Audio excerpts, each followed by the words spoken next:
And welcome. Hello, everyone. Hello. Welcome to the show. Tonight's show is the Prof's, what is it? Tuesday night Delphi show. It's called Fruit of the Poisonous Tree. Okay. Fruit of the Poisonous Tree. And tonight we're going to be discussing the unconstitutional search, interrogation, and arrest of Richard Allen. And so it's a pretty involved show, but this is part 3 of our series that's covering the appellant's brief in the Delphi case against Richard Allen. So this is part three, our final installment. I'm glad to be here. If you've missed the prior two episodes, please go check them out. They're the immediate two prior live streams, and you'll be caught up if you take the time to listen to all of these. You'll be caught up on the entire appellant's brief and all of the appellate issues that are currently at play. Now, we haven't even begun to really touch upon the post conviction possibilities or the issues that are at play here for a possible post conviction scenario or any other furtherance of any sort of appeal uh, on a higher level. But we've been discussing the limited scope of the appellate's brief or what the appellate attorneys for Richard Allen have decided to bring forward uh, at this point in time. So we're going to be hitting part three. And so, like I said, if you've missed part one and two, please do go check them out. There's a lot of concerning information. And tonight, it'll be our final installment. And I'd like to welcome any new viewers. If you're new here, I want to let you know we just love new faces coming into the community. So please do feel absolutely right at home. Come on into the live chat, come on into the comment sections, and introduce yourselves and let your voices be heard because we just want to welcome all the new folks. And please remind you to hit the subscribe button and also, like I mentioned, leave your comments below because we'd love to have you as a subscriber and a community member and hear from you on a regular basis. So please do that and welcome in all the new folks. Okay, I'm glad to see you. And I'm sure everyone in the chat will be glad to welcome you in. And speaking of that, I want to say hello to my people who were here early tonight. I'm always running late, if you happen to know me. I'm not a procrastinator, but I do run late. So that's my deal. But anyway, let's see who we had here earlier. We had It's a New Day, Fur Baby Daddy, Deb731, Quadaxo Mimi, Rebecca Ann. We had Critter Mama come in. Hello, Mandy Boo. Hello. Rotting Jules. Got a notification. Hey, what's up, Dana? Okay, we had Kay come in. Christopher, 88A. We had Mustang, Carla Ann. And who else we got in here? Well, I don't know. Four Pits Across America. There he is. Everyone go subscribe to Four Pits. Go subscribe to Rotting Jules. And anyone else who has a channel where you're producing content, please let your channel be known. And our viewers will go subscribe to you. What's up, Mr. Claremont? We have author Claremont in the house. Yeah, I see people coming in. So it's great to see everyone. Okay. Well, also, if you've missed my community page, hey, don't be slipping, don't be caught slipping or sleeping on the community page. We have two channels here at the Prof. We got the Prof and the Prof True Crime. That's two different community pages full of different information. And today I dropped an absolute bomb on the community page. Um, sorry, my phone's supposed to be off here. Let me turn this phone off. All right. Just a minute. Okay, just a minute. Pardon me.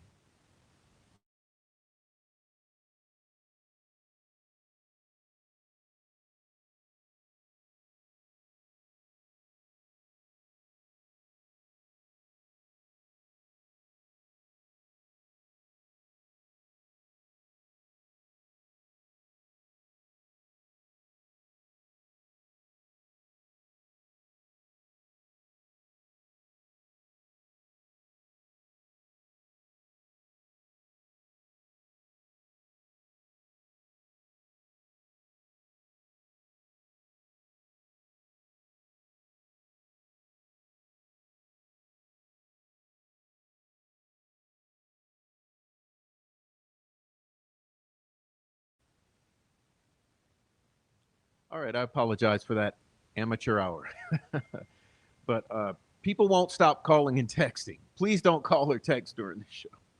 I'm trying my best over here to turn the shit off, but I'm having a little problem. All right, so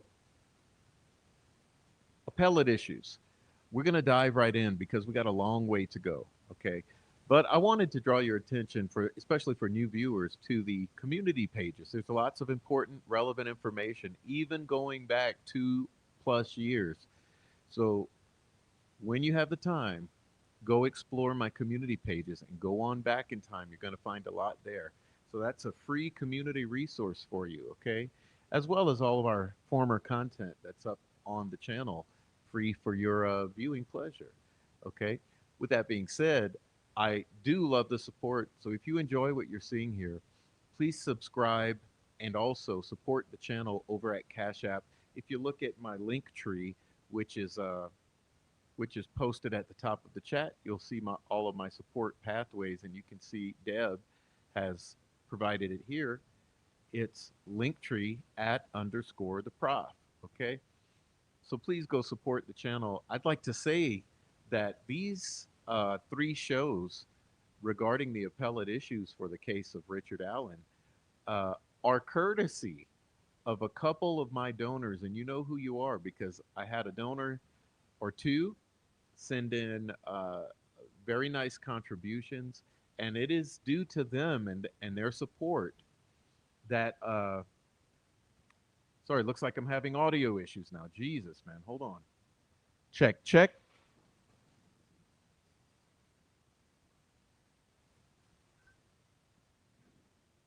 check, check,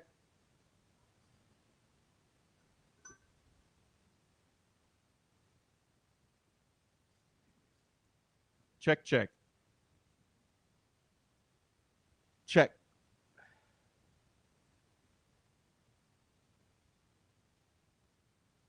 check, check. All right, listen. I can't please everyone all the time, but it's feeling like amateur hour tonight. I feel like a disaster. I don't know what's going on with the audio. Sorry for the audio. If someone's fucking with me in the chat, like they are known to do, and just trying to distract me with the audio, just take it in terms of this community is absolutely insane. Okay, it's full of trolls. They come in and they play these games, but regardless, we're going to move forward because there's a lot to get into. Like I said, if you can't hear me, I apologize. I noticed that my volume is not looking correct on my interface, so that's upsetting me. Let's see what's going on here with the volume. Check, check, check, check. Okay. Um, so just give me a moment. I'm not getting check, check.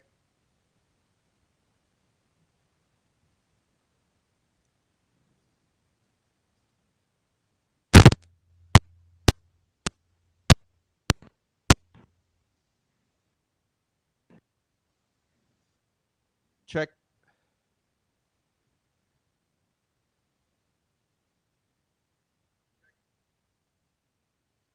All right. I don't know if someone's messing with me with the audio. Hey, do me a favor, mods. Whoever complained about the audio, get them the hell out of here right now. All right. Whoever it was with the audio, permanent ban. That's what we're going to do. All right. So, appellate issues. Um, as I mentioned, the prior two episodes were solely centered around the appellate briefs or the appellant's brief.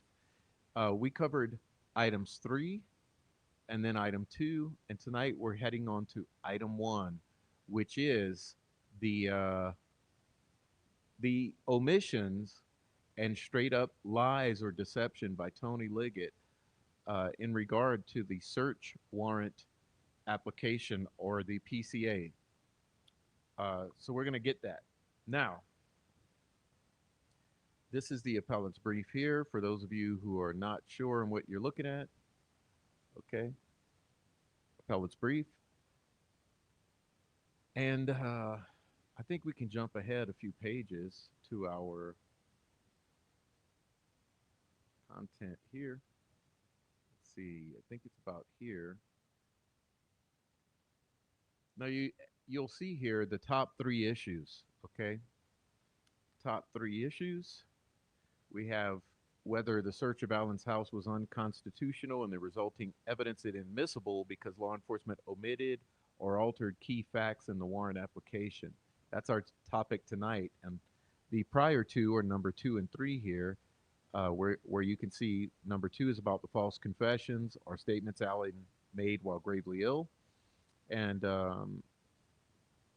number 3, whether the judge denied Allen his right to a fair trial and a complete defense, etc. So that's that. So we're going to get into our subject matter for tonight.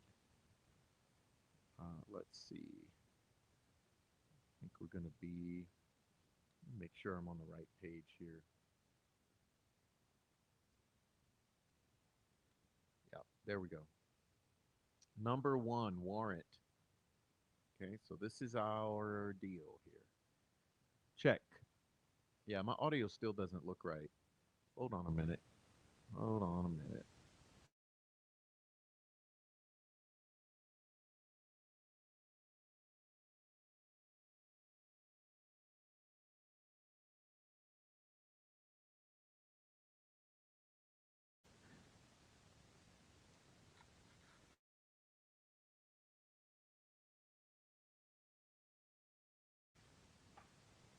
All right, check, check.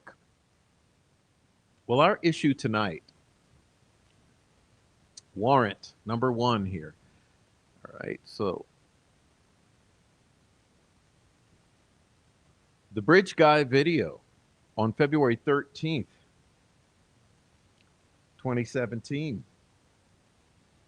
around 1:30 p.m., around 1 p.m., around 1:49 p.m. Uh, excuse me, before we go any further, can someone please explain why all the discrepancies from the families over the years? Can someone explain that? Uh, can we talk about why we could never get a straight answer from the family, from law enforcement, from the investigators, from the POIs? But regardless, okay, the contradictions are overwhelming in this case, but let's continue. The Bridge Guy video around 1:30 p.m. or so, I would say 1 p.m., 2 p.m., who the hell knows. The allegation is that Liberty's older sister dropped off these two girls at the High Bridge Trail to explore and take photos. No, no, no, no. Let's correct that record right there. It wasn't to explore and take photos, okay? It was to meet up with a cute guy or two. Okay, the objective of these little girls who asked to go out there that day is because they had arranged a rendezvous with a cute rich guy who didn't exist, known as Anthony Schatz, right? So these girls were going out there to rendezvous with a couple cute guys who were actually monsters that they ended up intersecting with. But this is clearly echoing the fairy tale narrative here, that the girls had the day off from school and the weather was unseasonably warm. Can't make it up. Can't make this.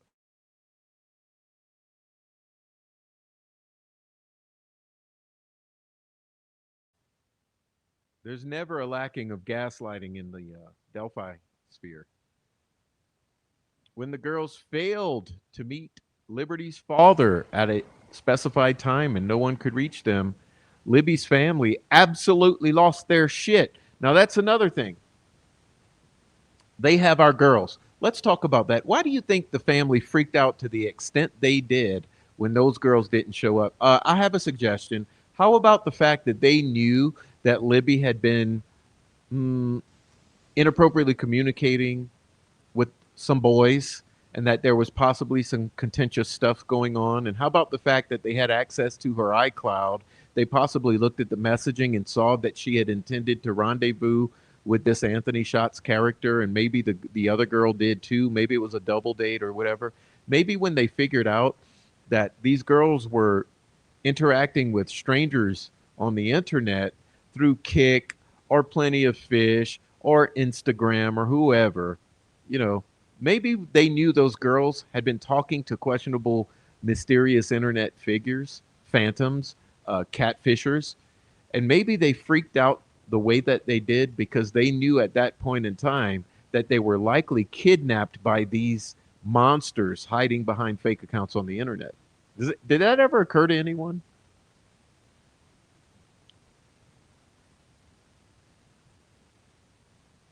Libby's family absolutely lost their freaking shit, okay, at the time this all occurred. And an extensive freak out began.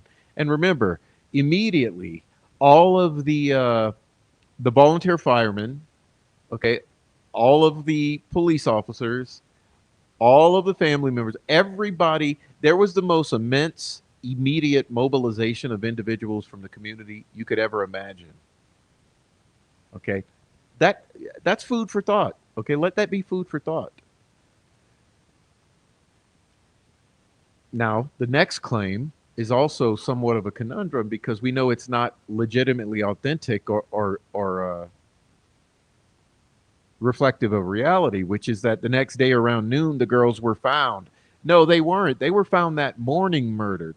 Okay, and there was a whole bunch of lies by the individuals who came out and law enforcement as to what time the girls were found. And if you want absolute solid proof of that, all you have to do is go to David Erskine and reference his statements, right?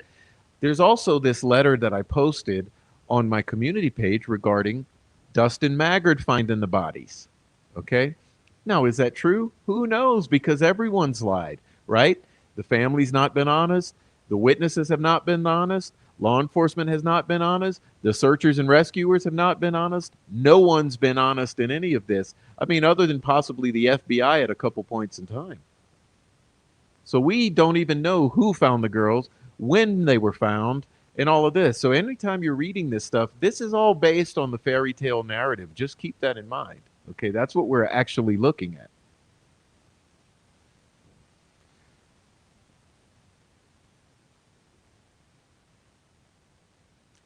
However, the best evidence law enforcement had was from allegedly what was alleged to be Liberty German's phone found at the crime scene conveniently under Abby Williams' body.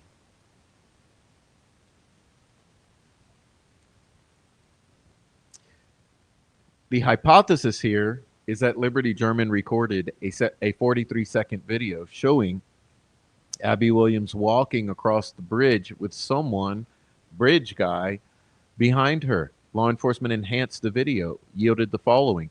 Now, keep in mind, as I'm saying to you, this is all fairy tale narrative. None of this has been absolutely confirmed by anyone. There's just a whole bunch of gaslighting, a whole bunch of fake evidence thrown out there onto social media, by the way, not actually delivered from the court system, and a whole bunch of assumptions about this entire narrative and the scenario and what took place and the sequence of events and the nature of the evidence.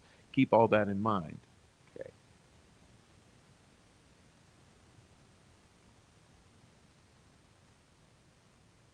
Now, keep in mind when you're looking at this image right here, you're also looking at a figment of your imagination, right? This has been fabricated by Disney, NASA, and Gray Media and the Indiana State Police, right? Right? For anyone to not be able to admit that, you're lying to yourself. So let's keep in mind that even this is highly questionable. It's dubious at best. And you've really got to ask yourself what kind of case would be so convoluted, chock full of artificial, fabricated, false, deceptive evidence, statements, witnesses, law enforcement, etc. And then just coincidentally, they give willy-nilly clearance to all of the people who were actually involved, who were actually POIs, who were legitimate POIs, and who actually confessed to multiple individuals over the years. But that's what we're going to be getting into in the next month ahead. So now it says this man is heard telling the girls down the hill. Law enforcement set up a tip line, and many people came forward. 16-year-old Rayleigh Voorhees, her sisters, Isabella Voorhees and Anna Spath, and her friend Bree Wilbur told police that they were on the trail. Let's count those girls. Let's see. One, two, three, four, right? Rayleigh Voorhees, Isabel Voorhees, Anna Spath, Bree Wilbur told police that they were on the trail. As they were leaving, they saw a man near the entrance to Freedom Bridge, which is nowhere near this crime scene, by the way. Okay. You can't make it up. Law enforcement set up a tip line, and many people came forward. Betsy Blair, who frequently walked the trails for exercise, came forward and told police she saw another man on the high bridge standing on a platform and seemed to be waiting for someone. Now, keep in mind, Betsy Blair's description differed significantly from these other four girls. So now we have five girls, right? We have five girls. Four of them give a description of a very large man with salt and pepper, black and gray hair, or dark colored and gray hair, who was large, who was dressed in essentially all black, right? Possibly jeans.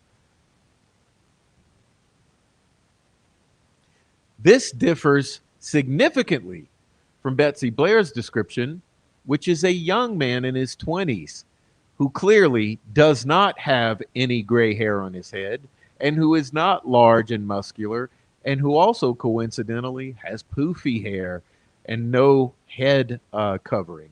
So completely different descriptions, completely different individuals. And we're only here at this line. She thought the man was the guy in the video because he was wearing the same clothes.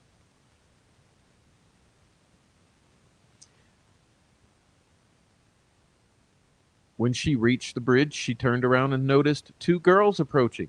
Of course, she could not identify the two girls. Now, the state runs with the narrative that these two girls are the victims. However, no one's ever confirmed that she absolutely identified the victims. Just like no one could ever confirm that Mr. Richard Allen was ever identified as the person that any of these people saw. Keep all that in mind because it gets even worse. 4 months after the murders, law enforcement interviewed Sarah Lying-Ass Carbaugh. That's right.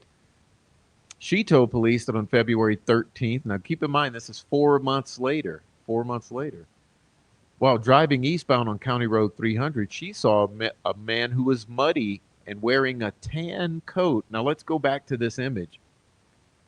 Does this look tan? Is there any possibility on Earth that this is tan? I'm just asking for the smart people in the back. Is there anyone on Earth who would look at this jacket and claim that it is tan colored? I'll wait.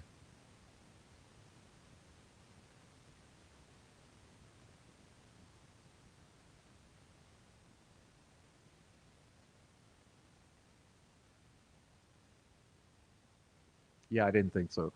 So let's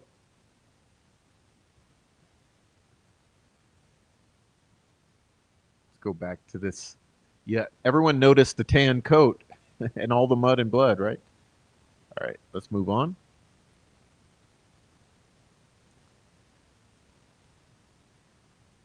She saw a guy wearing a tan coat that was muddy. Of course, like you can't make it up, right? After seeing this image that I've just shown you, she said he possibly was the man she had seen. Okay, possibly. Now, 5.5 years later, on September 21st, 2022, law enforcement claims, now here we go with the fairy tale narrative again, because we've already determined this is a false story. Okay, so everyone should pay attention and put this in your notebook if you're keeping notes. These appellate attorneys are only arguing the state's narrative. They're not arguing legitimate facts. Keep that in mind. Law enforcement claims they rediscovered a tip from Allen, which is a lie. They did not rediscover it. A couple YouTubers and sleuths had identified Richard Allen in the year or two prior to his arrest and handed it over to the prosecutor and law enforcement. And they then decided to target Richard Allen, right? Once they decided to target Richard Allen, they had to come up with some excuse as to how and why they discovered Richard Allen that would bypass being handed the information from a couple YouTuber sleuths.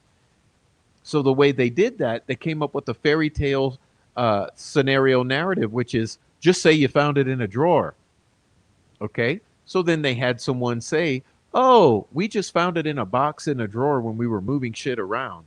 Of course, thanks to a YouTuber who's actually looked deeply at this, Amy G over at Daisy Ask, we've discovered that there's no way that that happened that way because there's a receipt that proves it's false in that alleged discovery was printed out days prior. Right. That means it's not true. That means the story they tell ain't true.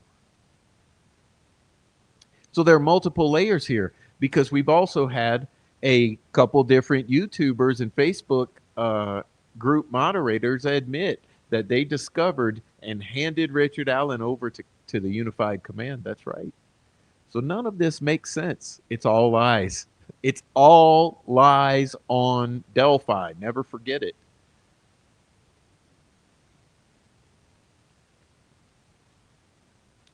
Now, let's take a step back or two. In February of 2017, Allen called Unified Command and said he was at the trails. Okay. Maybe between 1 and 3, according to Dan Doolin. Now, remember, this is also not true. Remember, none of this in here, even though this is by his appellate attorneys, Stacey Uliana and Mark Lehman, even though this is by Richard Allen's appellate attorneys, it's full of information that's untrue. For instance, Richard Allen never claims or admits that he called and said he was there between 1 and 3, right? The state's narrative that they are unable to substantiate or prove is that they claim Richard Allen said he was there between 1 and 3, but they coincidentally deleted the notes and the video or audio recording of that interaction. So, of course, we have to take their word for it. And remember what else they've deleted: more than 70 days of interview footage from all the most important 7 months of investigation, and especially the first entire full week of investigation, all the interviews, the talks with Ron Logan, the talks with Brad Holder and the Kleins and all the other POIs, right? Yeah, they just coincidentally, accidentally recorded over and deleted all of that. Then they also made sure that they went and deleted and destroyed all of the Marathon gas station footage, which one of our POIs who has confessed multiple times claims, uh, who claims that he was in Delphi that day with his father, and all of this took place at their doing along with Ron Logan. Yeah, that's right. That guy, uh, the same guy who was searching this Marathon station, well, they go over to Marathon station and destroy all the stuff. And yeah, by the way, that just happens to be the brother of Brad Rozzi, in other words, this is the Indiana State Police brother of our lead defense attorney for Richard Allen at the trial, which is Brad Rozzi. You can't make this shit up. No, you can't. Okay. Allen shared all of his damn information. Of course, he says he saw 3 girls, not 4. Okay. He shared his address, his phone number, the identifying information off of his cell phone, which can be used to track the location of the phone.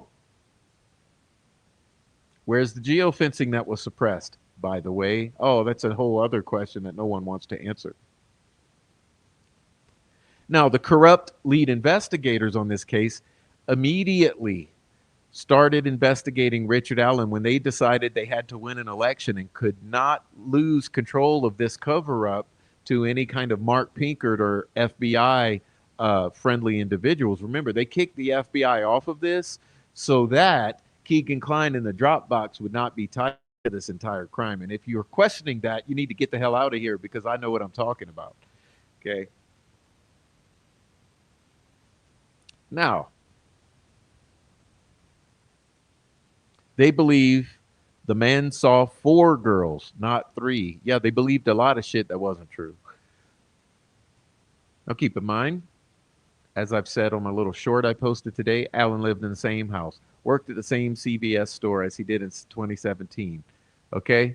For 5 years, he ain't do shit, right? He didn't destroy his phone. He didn't destroy the gun. He didn't get rid of this. Now, keep in mind, Ron Logan did, right? Ron Logan did. Okay, Keegan Kline did, right? Jerry Klein did. Everyone else did. But no, Richard Allen didn't. Richard Allen maintained his normal life. He kept all his belongings. He kept his clothing. He kept his knives. He kept his phones. He kept everything. When the police showed up at his house on October 13th, yeah, that's right. This is an occult connotation to everything these people do. They're all Freemason, keep in mind. Okay, so on October 13th, police showed up abruptly at his house. Allen agreed to talk with them. Of course, they convince him to ride to the police station. All right? Of course, he complies. He's cooperating. He has nothing to hide. He thinks he's helping them find the killers of a double murderer. Yeah. Or 2 little girls. After riding to the station, he patiently answered all the damn questions about his personal life and about the walk he took on that day 5.5 years earlier.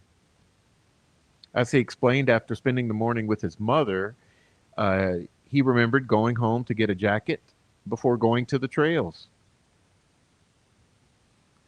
He remembers walking out to the first platform, looking at the fish, and walking back before returning home to watch the stock market on his computer, not his damn phone. Remember all that bullshit the troll farm used to run around and spread? Yeah. We talk about relevant information here, facts. He explained that he came forward after law enforcement asked to speak with anyone who had been there, anyone who might have information. The next day, a DNR officer, corrupt DNR officer, quote unquote, interviewed him in a parking lot. That's how they like to do it. Allen believed he told officer he was on the trail between noon and 1:30. That's not true. That's not true. He could only recall seeing 3 girls leaving the trail. Being 5 years had passed, he could not remember what car he drove or what clothes he wore. He remembered wearing blue jeans and a jacket, which is probably what he wears every damn day. Okay?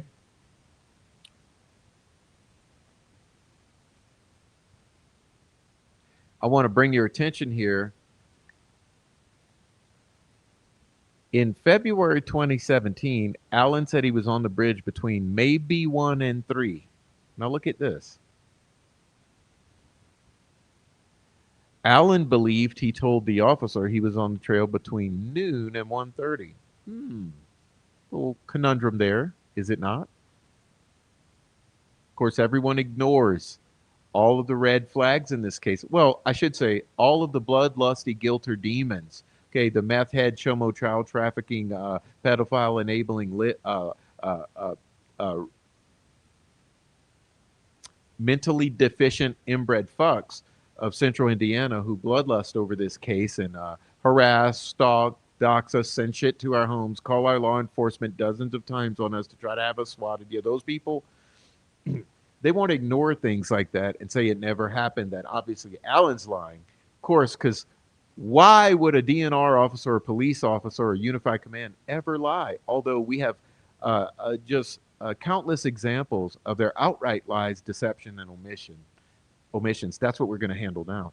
Okay. But of course, he couldn't remember what he drove. He couldn't remember what he wore. I would be reluctant to believe he could remember anything. How could you remember what you were doing on any day 5.5 years ago? Let me ask you guys right now. Let's see. Let's just say January 27th, 5 years ago.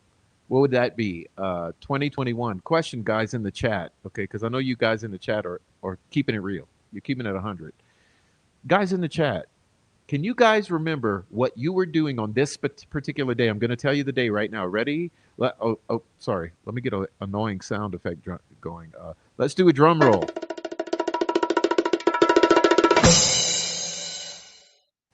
January 27th, 2021. What were you doing? Tell me what you were doing, let's say between noon and 3 p.m. I'll wait. Oh, what were you wearing, by the way? What were you wearing? No, no, that's 5 years ago, and you could add 6 more months to that, make it 5.5 years, and see how accurate you could be. Of course, when asked what type of jacket, Alan didn't remember. Of course, I can't tell you what hoodie I was wearing last week. I mean, I would say one of the 15 that I own, sure. But Alan said uh, he didn't remember what he was wearing, but he listed all the ones he remembers owning, which was a blue Carhartt, a black Carhartt, or off-brand with a hood, sweatshirts, hoodies, and a fleece. He kept a skull cap in his jacket from time to time. He could have been wearing tennis shoes or boots. I don't know. Let me think of all the clothes I have. Okay. Now, funny thing about that jacket, well, we're going to get to later, but what we discovered subsequently is that Mrs. Allen went through her documentation, and the jacket itself was studied. And hey, bombshell for you: Richard Allen did not own that blue Carhartt jacket in 2017. It was purchased years later. But of course, the bloodlusty guilter, fucktard, inbred, I don't know, twacking demons will tell you, no, he was wearing a blue Carhartt. He owned a blue Carhartt. He is Bridge Guy. Therefore, he killed the girl. But we'll keep going. He killed the girls. When law enforcement asked for consent to search, Allen expressed concern that they were making him, quote unquote, somebody's fall guy, trying to fit puzzle pieces together that did not fit to close the damn case. Yeah, he was pretty spot on with that. He was confused, thinking they were uh, talking to him to look for helpful information. Although he understood they had to clear everyone on the trail, he was bothered by how many years had passed. After a break, law enforcement returned even more confrontational with Allen, who became frustrated with being accused of murder and law enforcement contacting his wife and daughter while he was at the station. Confronting Allen with the Bridge Guy photo, Allen responded, "If that's taken with those girls' phones, that's not me. I've never met those girls before." Of course, these lunatics in Unified Command, who are covering up the murders of Abby and Libby, they accused Allen of admitting he wore the same clothes as Bridge Guy. And Allen corrected these idiots, these corrupt idiots, reminding them that he said he could have been wearing a sweatshirt. Allen added that everyone has looked at the Bridge Guy photo for years. To him, it didn't even look like Bridge Guy was wearing a Carhartt, which is a very, very pertinent observation. And I want to show that to you because I own a Carhartt or two. One thing you'll notice immediately looking at this jacket is not made of canvas. This looks like a nylon type of jacket. Okay, because Carhartts are heavy. Carhartt is very, very heavy. That's why people like them. They don't wrinkle as this jacket does. Okay, a normal Carhartt falls very flat on the chest. Why does it fall very flat? Because it's a very, very thick and heavy canvas type of material. If you look at this jacket this individual appears to be wearing, there's multiple folds. It looks lightweight. It looks like a lightweight nylon type of windbreaker jacket on top of heavier inner clothing, like maybe sweaters and the such. This ain't a Carhartt is the bottom line. This ain't a Carhartt, okay? Well, let's continue. I'm kind of getting sidetracked.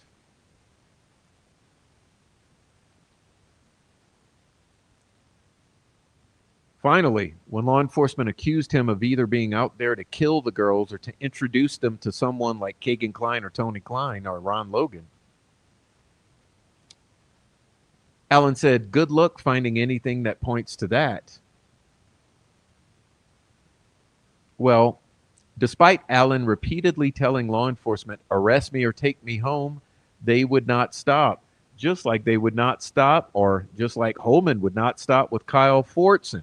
Remember Robert Fortson, who shot himself in a very disturbing and violent and unbelievable fashion after repeatedly asking for counsel and continuously and repeatedly being pressed by Jerry Holman, bullied by Jerry Holman, pressured by Jerry Holman at the and ignoring uh, his requests for counsel. Uh, Jerry Holman threatening him. He went home and shot himself in the head in his garage, ending his life. And just like that, Richard Allen repeatedly said, "Arrest me or take me home. I'm done here." But Holman would not stop. Allen eventually had to get up and walk out to end the interview. Now, the story Detective Leggett told the judge on October 13th, 2022, the state, I mean, Leggett and Unified Command, let's be honest, allegedly applied for a warrant for Allen's home, car, and electronics. Now, let's straighten you all out on this. We're going to get into this momentarily, but let me just let me let you in on this, okay? This is a whole lie. Okay, this is a whole lie. That probable cause affidavit was not authored in an hour or two while Richard Allen waited in his vehicle. Are you guys that fucking stupid? Listen, go look at that document. That document was uh, uh, arranged, okay? In other words, when they rolled up to Richard Allen's home on October 13th, that document had already been authored and was sitting waiting on the sidelines. Don't you all know that? That document was authored in the week before they showed up at his house. Okay, let's be real. That document was authored in the week before. Okay, it was meticulously put together. It took a lot of strategizing and etc. That document likely took 2 weeks to arrange in the weeks prior to knocking on Richard Allen's door.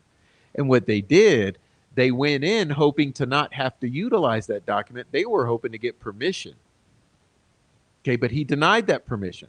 So what happened is when they go in and when they talk to him and when they figure out that they're going to have to have a PCA arranged, what they do is say, "Oh, well, what else do we need to throw in there? Oh, yeah, he admitted he was wearing the same clothes. So let's throw that shit in there too." So they're able to go into that draft of that document.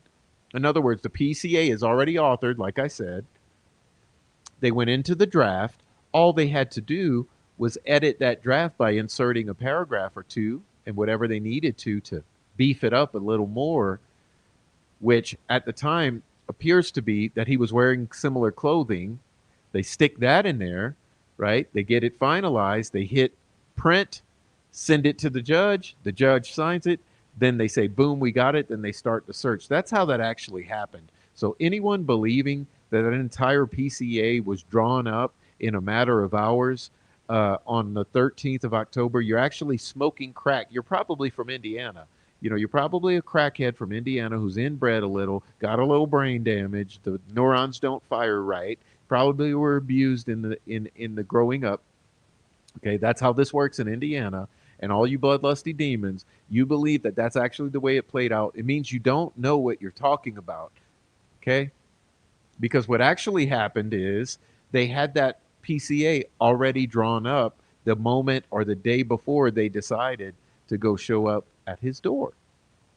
Okay, so just make sure you're all straight on that. Okay. All right, let's continue. So, like I said, these appellate attorneys are going with the bullshit state's narrative for everything they're saying. It's absolute insanity.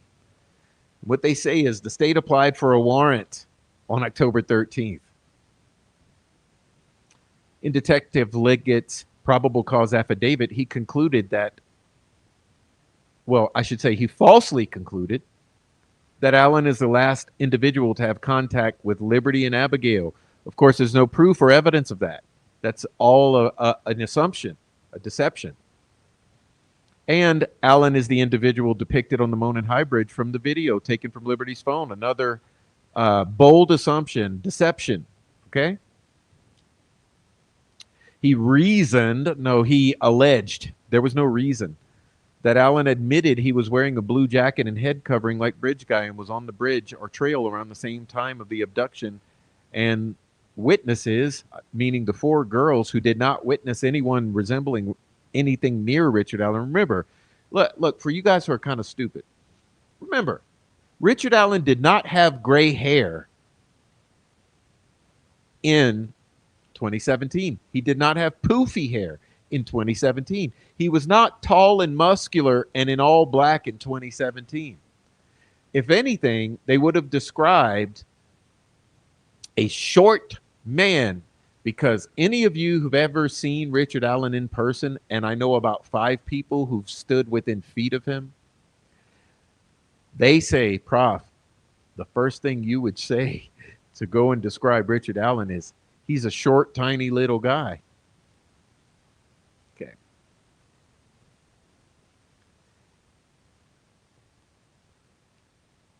Of course, Liggett deceived the judge and the entire world, okay, the entire general public. He implied that Blair and the girls saw the same man because they simply described a jacket. Now listen, that's not the way this worked, right? Because Blair described someone with poofy hair in his 20s who had beautiful eyes. The other girls described a giant ass dude who was older with gray hair mixed in with his dark colored hair. Salt and pepper is what we call it.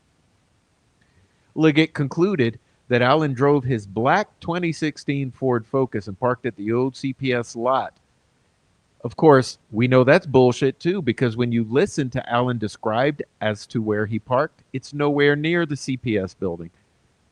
And we're going to get into that vehicle shortly, because there was a vehicle or two witnessed at that old CPS building, but it wasn't anything like Allen's vehicle.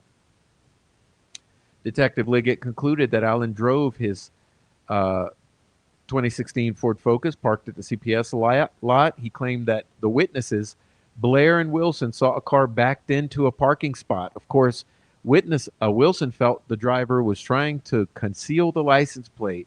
He said the car was a purple fucking PT Cruiser, which is something a few individuals had, but it wasn't Richard Allen, right? Blair and Wilson drew a diagram, and the vehicle they saw parked in the same general area and manner, because as we all know, only one person can back into a parking spot. You can't have multiple people who park similarly. Of course, that never happens. Of course, the part of the story that Liggett did not tell the judge, meaning he lied, he concealed, he omitted from the judge to keep the judge from actually making a based decision. Blair's description of Bridge Guy did not match Allen whatsoever. Detective Liggett didn't tell the judge about the differences between Blair's descriptions of a man she saw on the bridge and Allen's appearance. Just 3 days after the murders, and after being within 50 to 75 feet of this man, Blair described a man as white, age 20, of medium build, and having brown curly hair. An artist completed a sketch, which Blair rated an absolute 10 out of 10 for accuracy. And there you can see that sketch resembling, drum roll please, exactly resembling Daniel Pearson, possibly resembling Garrett Kurtz or some other young man who we know that there were dozens of young people around the bridge that day.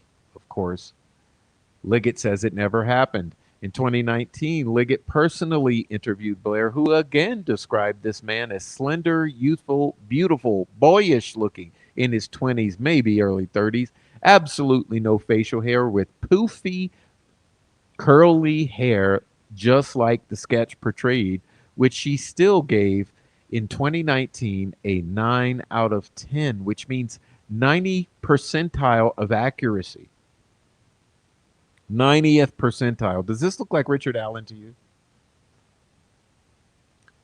At the time of the murders, Richard Allen was 44 years old, okay, and had very short hair.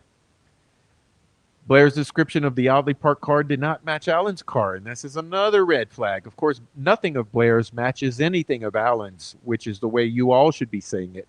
Please don't say that someone resembles something. The correct way to state this is nothing of Blair's matches anything of Allen's. That's the way you go tell people out in the world. Detective Liggett omitted Blair's description of the oddly parked car.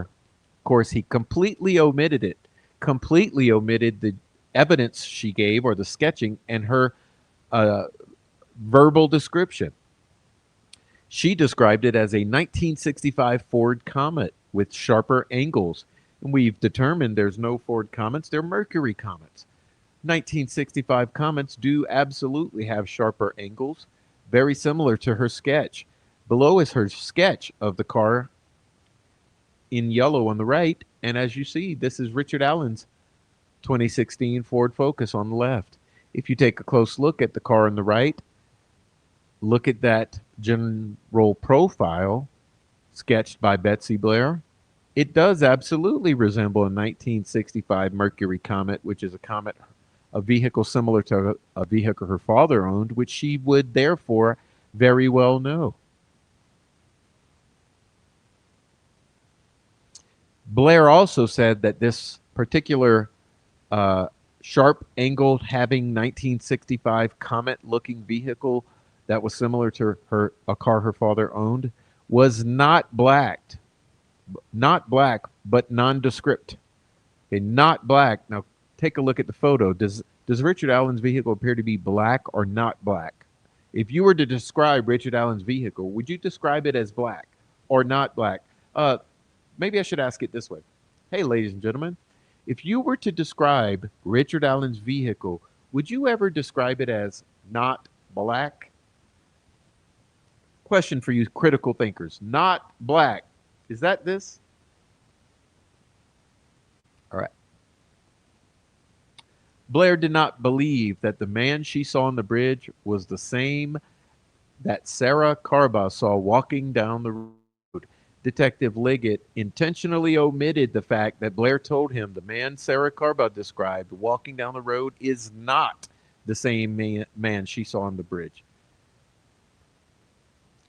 In other words, when Betsy Blair observed this sketch or this drawing here, she said, "That's absolutely not the person that I saw." Okay? Absolutely not the person that I saw. Now let's go back to the person she claimed she saw. Just keep this in mind here because we're doing a little comparison contrast. She says 10 out of 10. 10 out of 10, this is exactly who I saw. Maybe 9 out of 10. 9 out of 10, 10 out of 10, this is who I saw.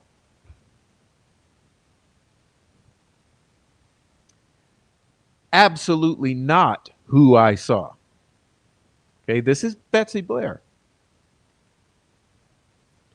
After talking with Betsy Blair in 2019, Indiana State Police, oddly enough, released a press release distinguishing the two men, distinguishing the man Carba saw from the man on the bridge, explaining the men are not the same person and that Blair's sketch is representative of the face the person captured in the video. So let's be grown men here, or women and men. Sorry, ladies. Let me do a little something for you. Let's do, I'm going to do you a favor, a solid. I like doing my viewers solids here. So we'll do this right quick. Take me a moment.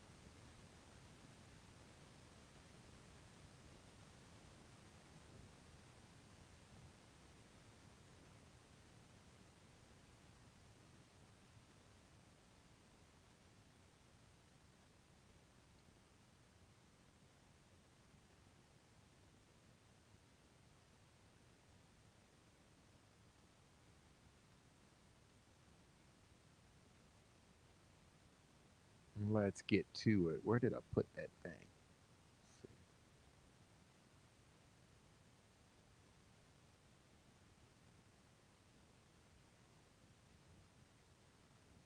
Got a few things to show you here.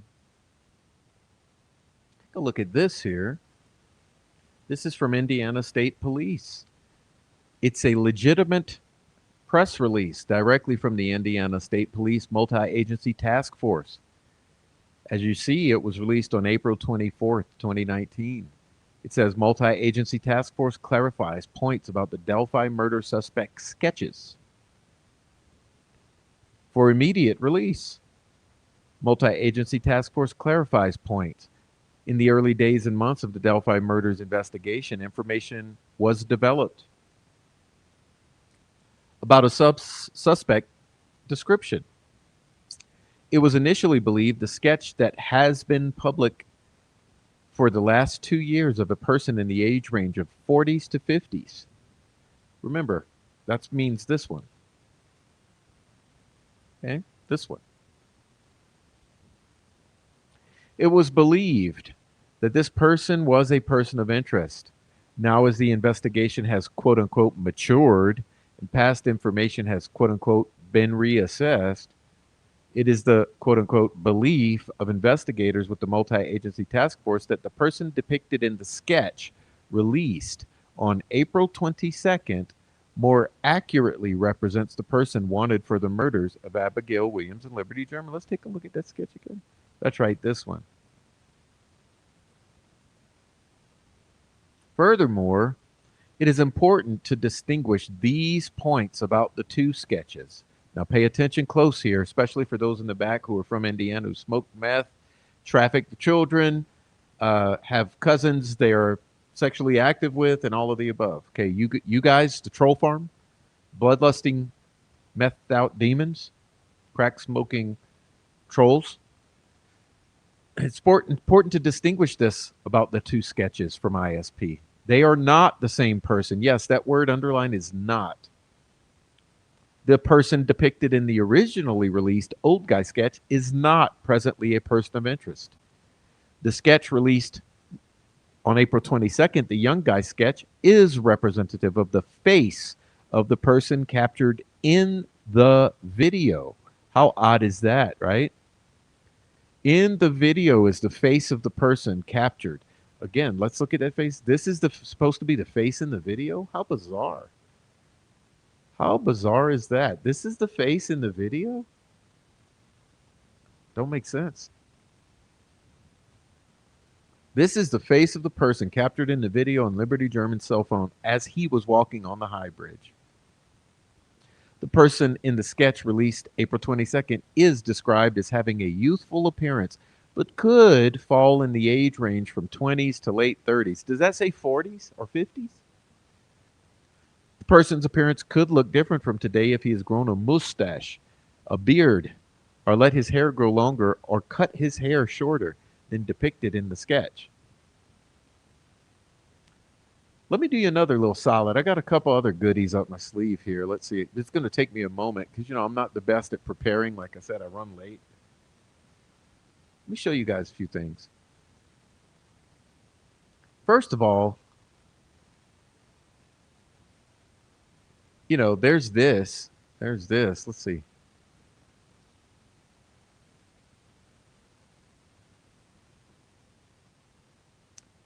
We know this guy was there. Okay, this is Daniel Pearson.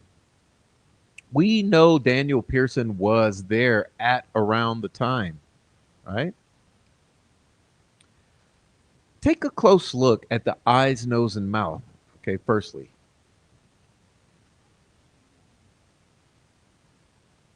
Take a look at the stare or the way that the eyes set behind the brow. Secondly, look at the hair. Now I got even one a little better for you. A little better. Sorry about this. I'm all over the place here. This is rando. This is schizo right now. Just bringing up possibilities because this is all such a conundrum. Who does this look like? Hey, Noe. Is Noe here? Noe. Who does this look like, Ramos? I know who it looks like to me.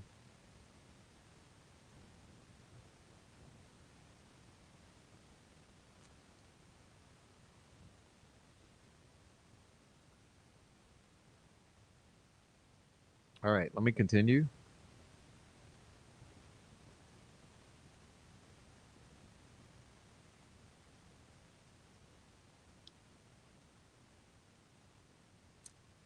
Sarah Carbaugh said, the man walking down the road was wearing a tan damn coat.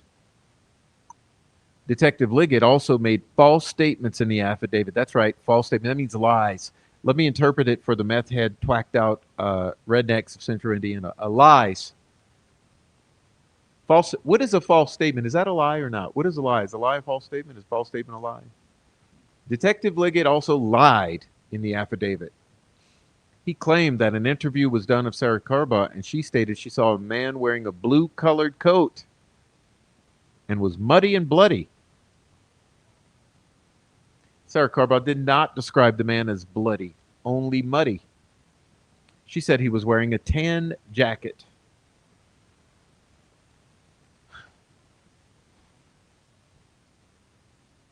Allen never said he was wearing a blue Carhartt, and his wife said Allen purchased his current Carhartt a couple years ago. Detective Liggett falsely stated Allen said he was wearing a blue or black Carhartt with a hood and head covering. In fact, Allen told investigators he did not know what he was wearing. It could have been anything from a Carhartt to a sweatshirt, and that he kept a small skull cap in his jacket. Although Allen's wife said he had a blue Carhartt in 2022, drum roll, Liggett left that out and left out that he said that she said and proved that Allen purchased that coat a couple years before 22. Okay, she proved it. The girls were killed in 2017. Warrant. The trial court, of course, naturally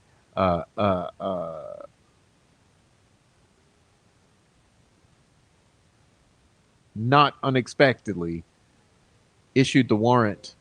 Law enforcement seized from Allen's home multiple items, including a Sig Sauer gun, some knives, some casings, and the Carhartt type jacket with a white and yellow patch on the front that Kathy purchased in approximately, 2020 or so.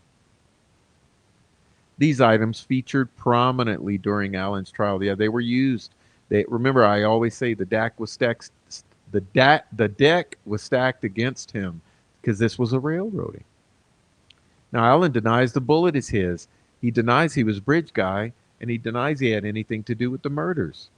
At the scene, officers found allegedly an unspent, unfired 40 caliber Smith & Wesson cartridge near Liberty's right ankle.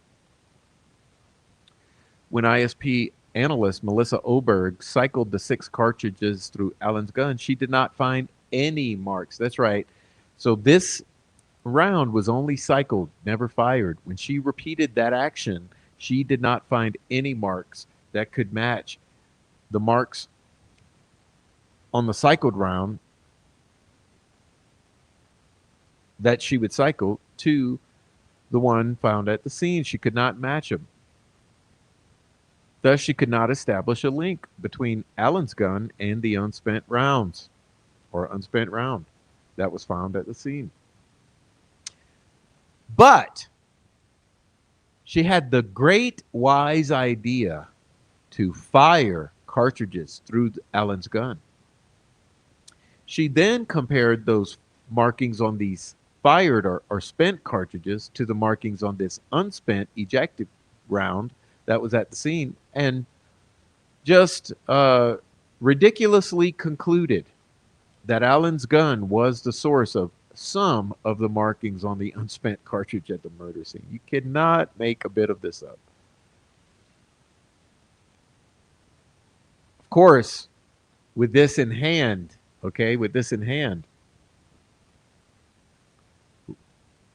these idiot, corrupt law enforcement officers from Unified Command interrogated Allen again.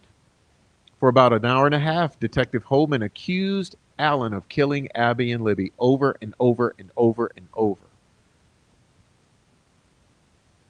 Allen explained the very day police asked anyone on the trail to come forward, this is what he did. I went for a walk on the trail, went home. I did not murder two little girls. Holman repeatedly confronted him and screamed and yelled at him like a wild fucking gorilla and said, this is science. This is experts. These are science. This is bullets. This is ballistic science. This is proof you killed those girls repeatedly. He confronted him with Oberg's inaccurate conclusion on the marks and casing and saying, it matches your gun, it matches the gun. Each time Allen denied the bullet was from his gun. Holman claimed that the methodology was scientific and like fingerprints.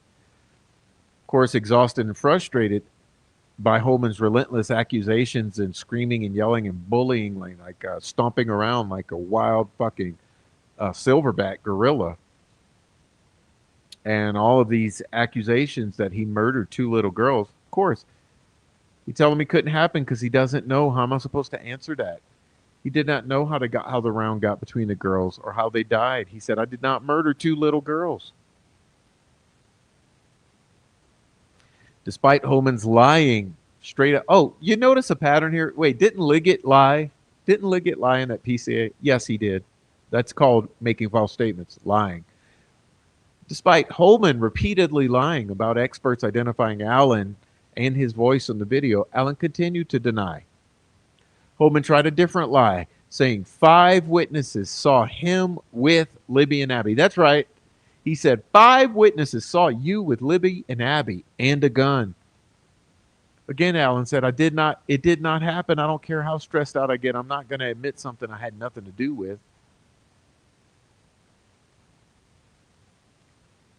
And furthermore, Allen continued.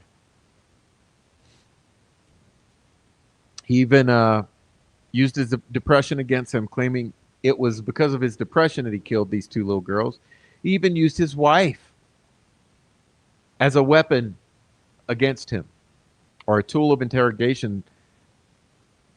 While Allen was being interrogated, ISP told her that the bullet at the scene matched her husband's gun definitively.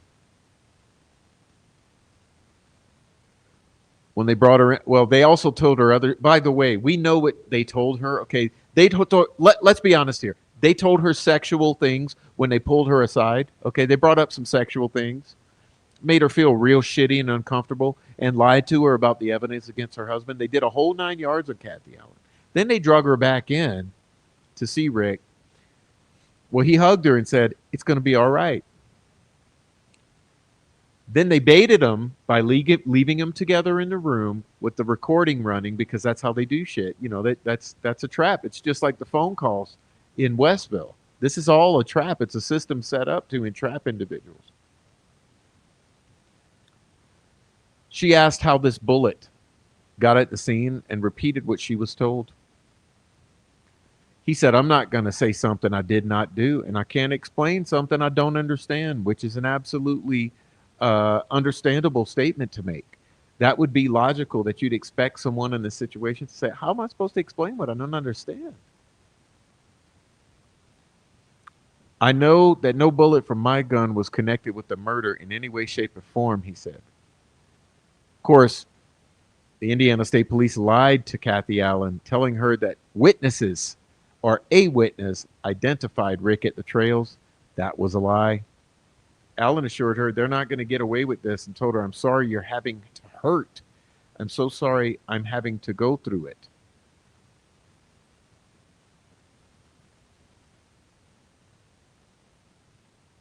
Just a few days after 50-year-old Allen was arrested. Wait, something happened here? Yeah, that was it. Okay, that was it. I didn't mean to go on because we did that part.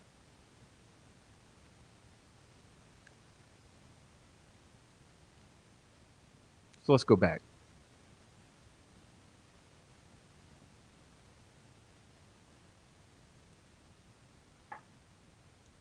This is October 13th again. We've covered this previously. We're going to go back over it. Matter of fact, that might be time for chocolate to get my fuel up. Um, this is October 13th, okay? Transcribed.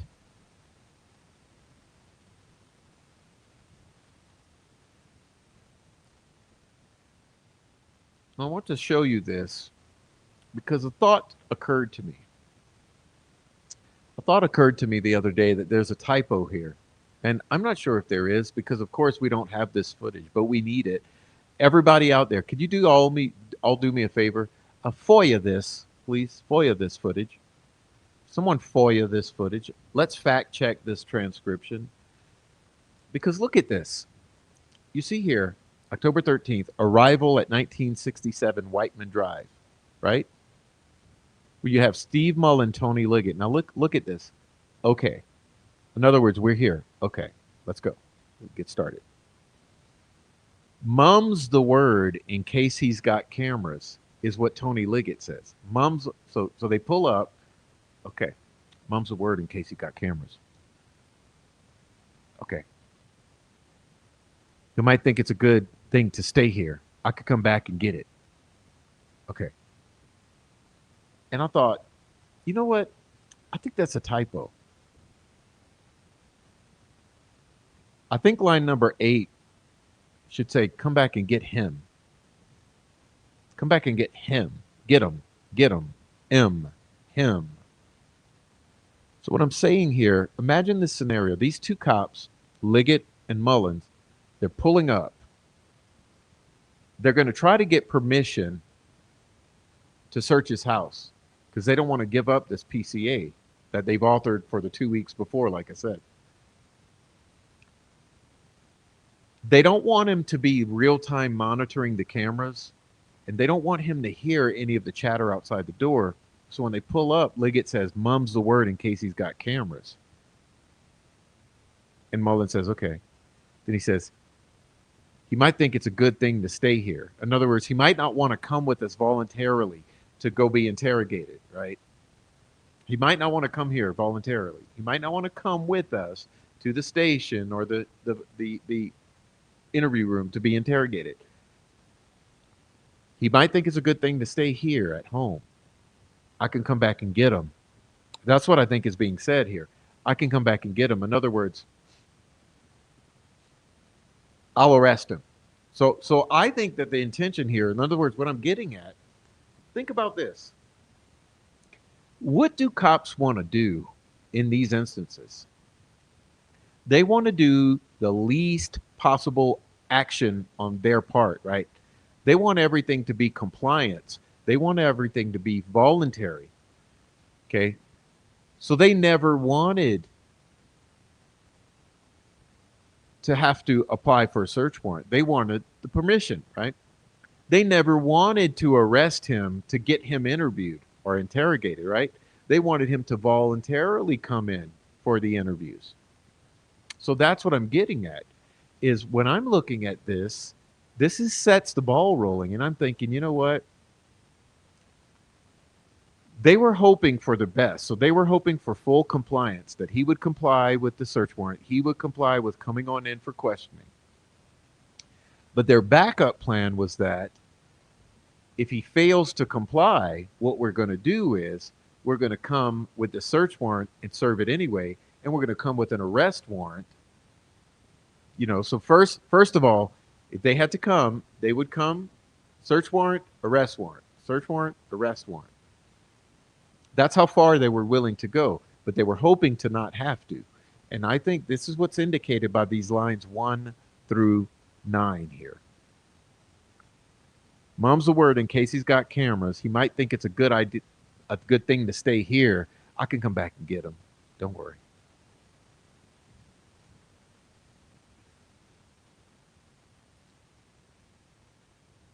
All right. So we've gone through this before. I'm not going to go through it extensively, but I want to get to some points, okay? So they bring him down to the station.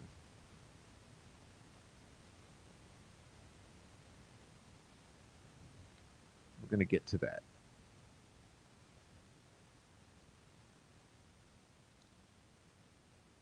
There's a bunch of small talk.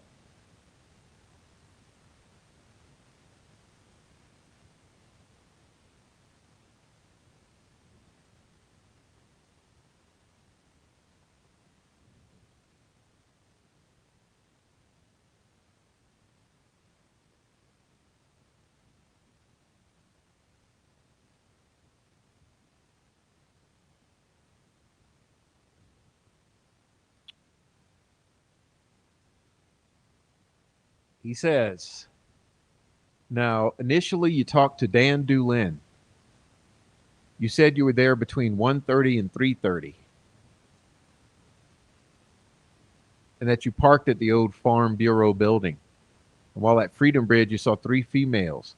One was taller, had black or brown hair, was long. We got some information about your phone or something. Okay, great.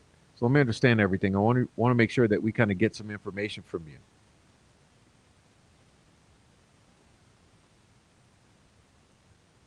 They get his information.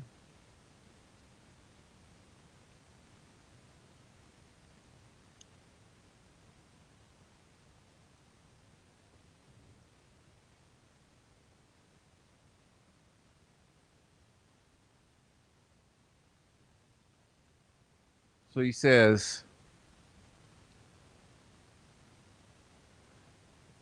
I'm Army National Guard, E5, Sergeant. I lived in Mexico most of my life. Mexico.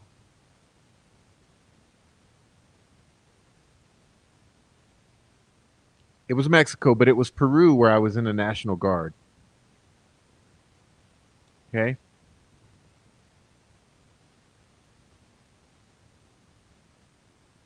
And he says he's got a couple stints and some psychological issues. I worked in Peru at CBS, and then I came to Delphi in 16, 17, 16. Been there a while now.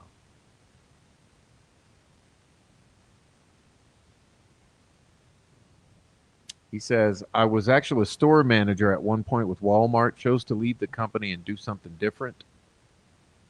Interviewed with CBS, and Peru was the district manager that I interviewed with. Peru was the furthest Western store that he had or closest to me. So that's where I was going to be working. And it just didn't work the way I thought it was long term. I mean, I was there several years, but they had a training position, a managerial training position. I told them I didn't want to do that anymore. Long story short, I did a transfer back. Like I said, 16, I'm going to say around 16, 17 in there. Just tired of the bureaucracy, just not really being about taking care of the customer. It's more of a thing about hitting this number on the spreadsheet and that number on the spreadsheet, and you're getting a call every 15 minutes if you didn't hit this number on the spreadsheet, and none of them really help you take better care of the customer.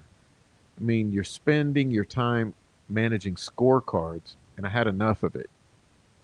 I was tired of it. Okay. So, what was going on Monday, February 13th? I went over to my mom's in Peru, Mexico earlier in the day. I think my mom had hip surgery, but regardless, my wife was working. So I went over there, spend the day. I spent the morning with them. My sisters come over and they were going to eat lunch and stuff.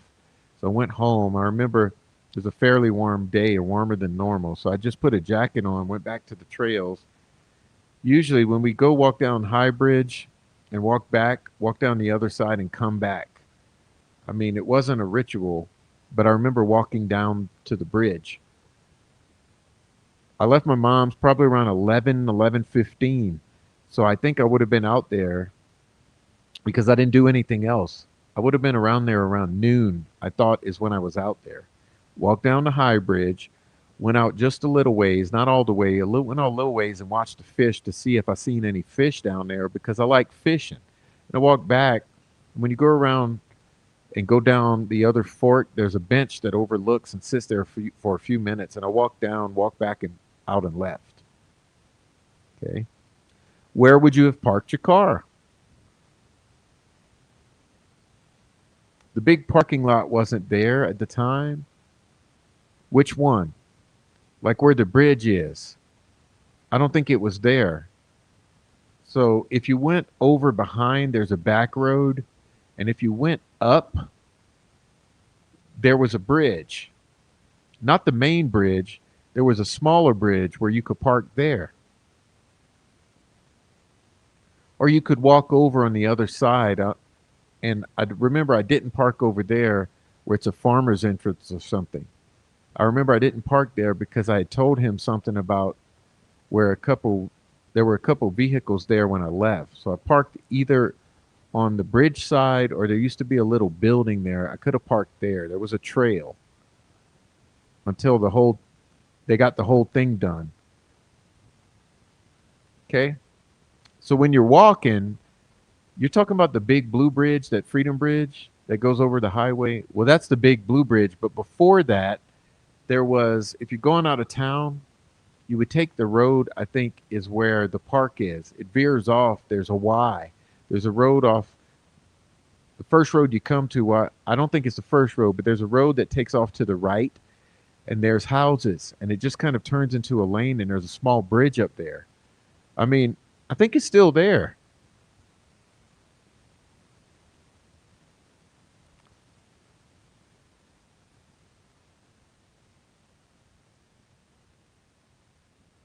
So you guys recall, we've already been down this road. I mean, everyone who's sane, you all know what bridge he's talking about, right? Is that little footbridge, right? You guys do understand that he didn't park at the CPS. He's not describing the CPS. The CPS is not a bridge. He's describing this little footbridge that goes over the road where he parked over way on the other side. You know, in other words, you got to cross over the Blue Bridge, Freedom Bridge. Then you got to cross over that little footbridge. Then you go down to the parking lot where there used to be a building and a little parking down there. Right? So that's what they just described. Of course, like I said, this is all lies. So for this fantasy world fictional narrative scenario, you got to believe that he parked at the CPS lot, which is complete opposite of reality. And honestly, I've said this so many times before. Now, look, don't go give Delphi your money. All right? So, in other words, when you go to Delphi, don't go shopping. Don't go spread no money in the economy. Don't go to a restaurant. Don't go do nothing in Delphi to send your tourist dollars to Delphi. But listen, a lot of you need to go out to that trail for your own edification. Here's a reason. You need to understand the layout on foot and how the whole place lays. You can never see it or understand it from Google or from Google Maps or from fucking YouTube or Chat GPT. You're never going to understand the layout until you're walking that entire area. Okay? So you need to go out there, don't spend any money, but go out there and walk and figure out what's going on. That way, when you're listening to descriptions like this, it all makes sense because you've really been there and experienced how someone experiencing it would describe it. And that's why they're counting on the public not going out there and the public not understanding it. Because in order for you to believe any of this PCA, any of the state's narrative, any of the Gray Hughes narrative, any of the Monica Walla narrative, any of the bloodlust or demon narrative, in order to believe any of this, you actually not have to know what you're talking about. You know, because as soon as you plant feet out there and get to know the lay of the land and get to know how wide open it is and how things lay out, you'll never believe this bullshit narrative. It's all hypothetical and it's all like forced to fit. It's the square peg in the round hole, or it's the forcing of puzzle pieces together. See? Anyhow, it's really striking me that that he clearly describes where he parked. And not only do they not listen, but they lie about it later and they say he said he parked at CPS. All right. Okay.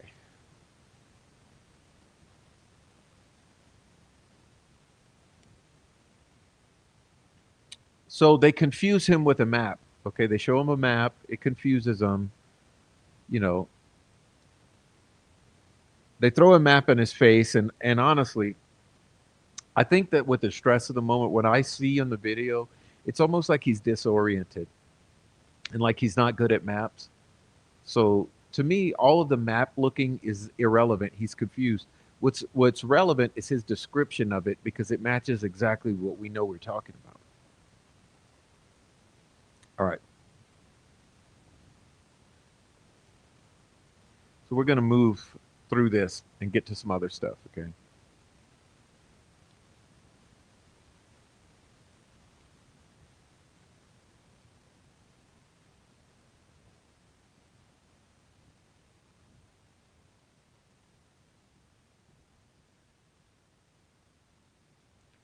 He talks about talking to Dan Dulin, you know, and he says, we talked, he looked at my phone, he took my phone's information, he took the battery out and got the information off of it. That was pretty much it. It's been years. Like I thought about it a lot, and as time goes on, I think I was there around noon. It could have been there a little before noon or a little after noon. Walked down and back about an hour, probably 1:30, 1:45, depending. I just remember walking down the trail, and I told him that when I was approaching the trail, the trailhead, there was three girls walking off the trail. And I just remember it looking like one of them was probably watching, not babysitting, but watching the other two because they looked a little younger and they looked very similar. I don't know if they were sisters or whatever, but the other one didn't necessarily. I remember seeing them walking off the trailhead and I didn't really see anybody. Like I said, I look at the water. I mean, I sat, somebody could have walked behind me, I guess, but I sit on the bench that overlooks the creek bed and all that. And I remember uh, when I left, I remember there being two vehicles down there on that farmer's entrance. Okay, two vehicles at the farmer's entrance. Who is that?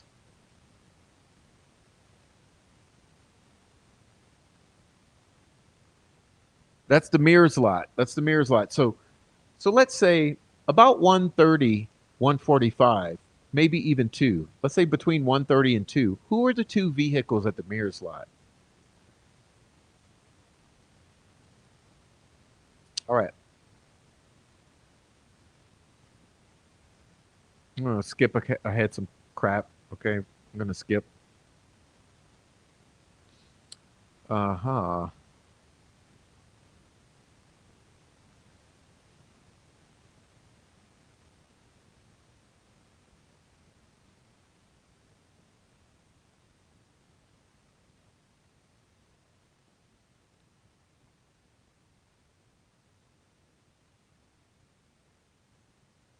And they're still going on about the where he parked, but he's already told them where he parked very clearly.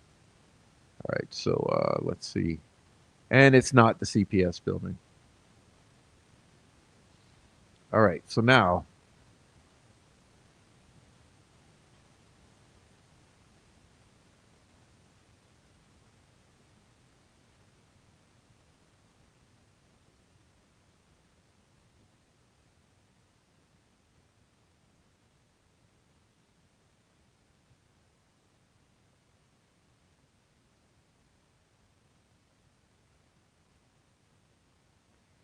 he says, my point is, I was driving the black car, and when I transferred, I come to Delphi. I didn't need gas mileage anymore. It was a nicer car, so I gave it to my wife. I drove the gray car, and she drove the black car. Now, if I was going somewhere out of town, you know, a lot of times I would use the black car. The gray car was dependable, but it's just one of those where the longer, I guess, the more recently I started driving, you know, I was going to Lafayette or something. I take the black car just because it's more dependable. All right. I drove the gray 4500. She would drive the black car. Had her old cat license plate on it. I got her a van. The red car pretty much had it, and it was either I had that or and the truck as well. I had a truck for I don't know 3 or 4 years. I bought it used, and we didn't drive it hardly ever. And it was one of those where we get rid of them while they're still worth something. So we traded them both in and got the van that she drives now. And then I went back to driving the black car.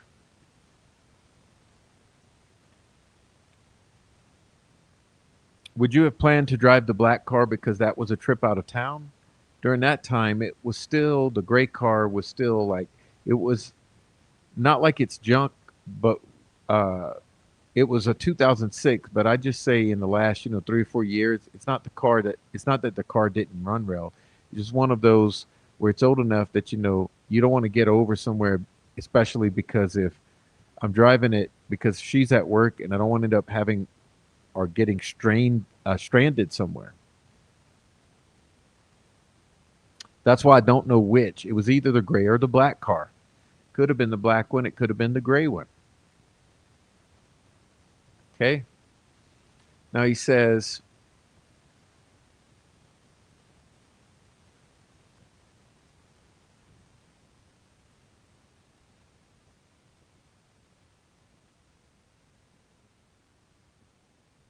I remember it was like an older girl with two younger girls. And I guess I just assumed she was probably watching them or in charge of them. You know, I don't really remember seeing anybody. If I did see somebody else, they didn't jump out at me, and it could have been people down around the cars, but I don't remember. I just remember seeing a couple cars parked over there at the Mears lot.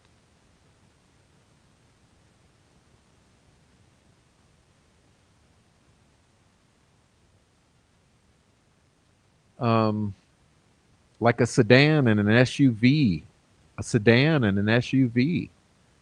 Who's the sedan and SUV? Let's take Rick's version of it. Okay, if it's between 130 and 2, who's in the sedan and SUV over at Mears lot? Got it? Okay. I went home that day to watch the stock market, he says. Okay. So we're going to fast forward a bit. They're asking about clothes and all this stuff. And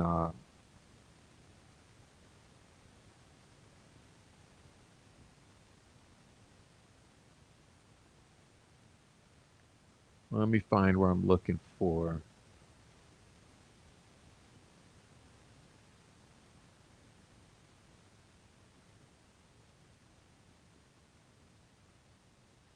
Okay. They start getting a little crazy with them right in here.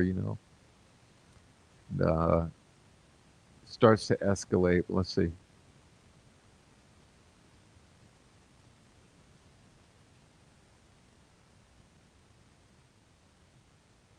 I don't want to be associated with this thing, obviously, more than anybody else does. And am I an angel of a person? No. I mean, I'm like anybody else.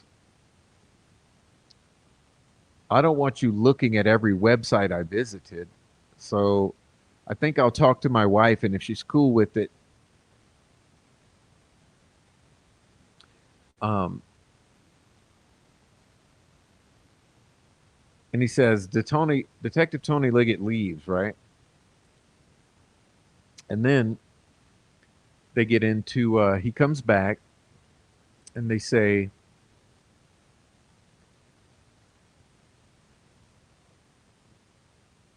Tony Liggett says, I don't want you to think that we're just randomly coming after you. Okay? He says, I know I wasn't out there that late. Between 1:30 and 3:30, I know I wasn't out there that late. I don't know what I told him that day, but I know I wasn't out there till 3:30 or so. 1:30 would have been more of a time that I would have left. The only reason I remember is because I know I left around 11 o'clock or so because they were getting ready to go do lunch. And I wasn't going to go do the lunch thing with everybody.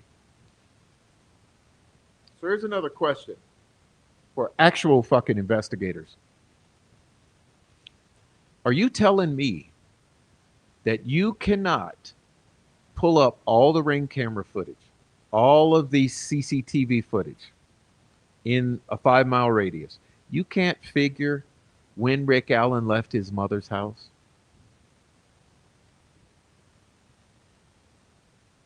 Hmm? Are you telling me the FBI, the state police of Indiana,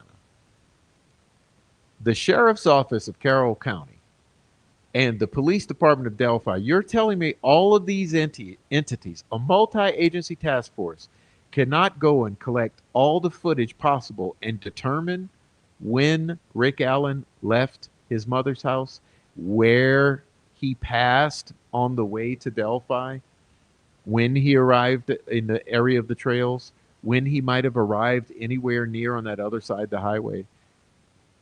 You're meaning to tell me there's not enough footage from the entire, you know, I don't know, 20-mile radius to actually find out what cameras he passed? You can't go and track his path from his mother's house. You didn't collect. Are you telling me that the Unified Command, the multi agency task force, and the FBI did not collect 1,000 pieces of footage from the entire 10-mile radius of Delphi or 5-mile radius of the trails or something? Are you telling me that never happened? Wouldn't that be the first thing? You find two little girls brutally slaughtered like these girls were in such a horrific way. You're telling me that the authorities are not going to go out and seek all that camera footage on every access in and every access out of that area? Is there not highway camera footage? Is there not, are there not businesses? You don't know who you're going to catch coming in and out of the area. And you mean to tell me that the FBI, the multi-agency task force, unified command, all the locals, they wouldn't go out and start getting all that footage and just putting it in a database just in case? Just in case it might come in handy someday? You know, most people are going to delete that within a week or two. So why not in the first 24, 48 hours? Why not put out a canvas and go get all that footage within a 5-mile radius or something? You could start piecing together vehicles passing and figure out who came in, who came out of that area.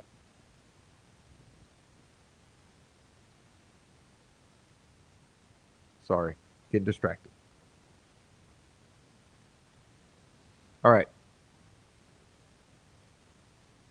Um,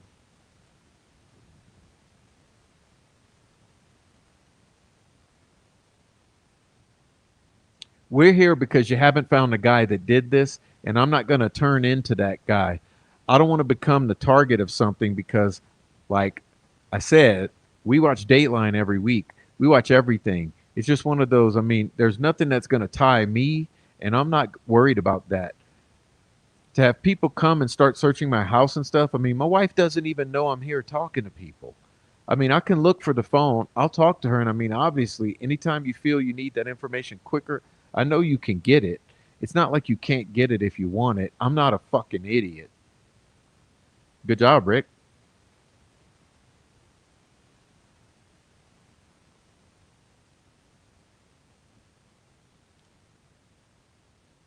And he's starting to get upset, obviously, you know.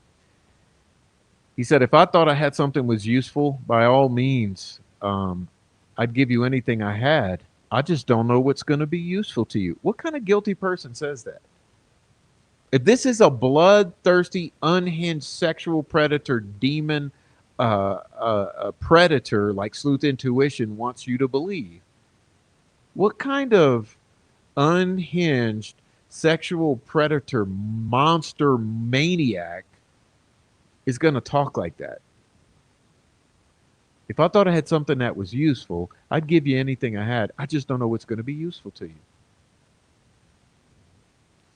All right. Okay. So he says, this is out of left field, guys. I mean, I'm going to talk to my wife before I do anything. This affects her as much as it affects me. And I know you guys don't talk to people. I don't hear a bunch of rumors out there, but I mean, I don't want anybody knowing that I talk to you guys. You know?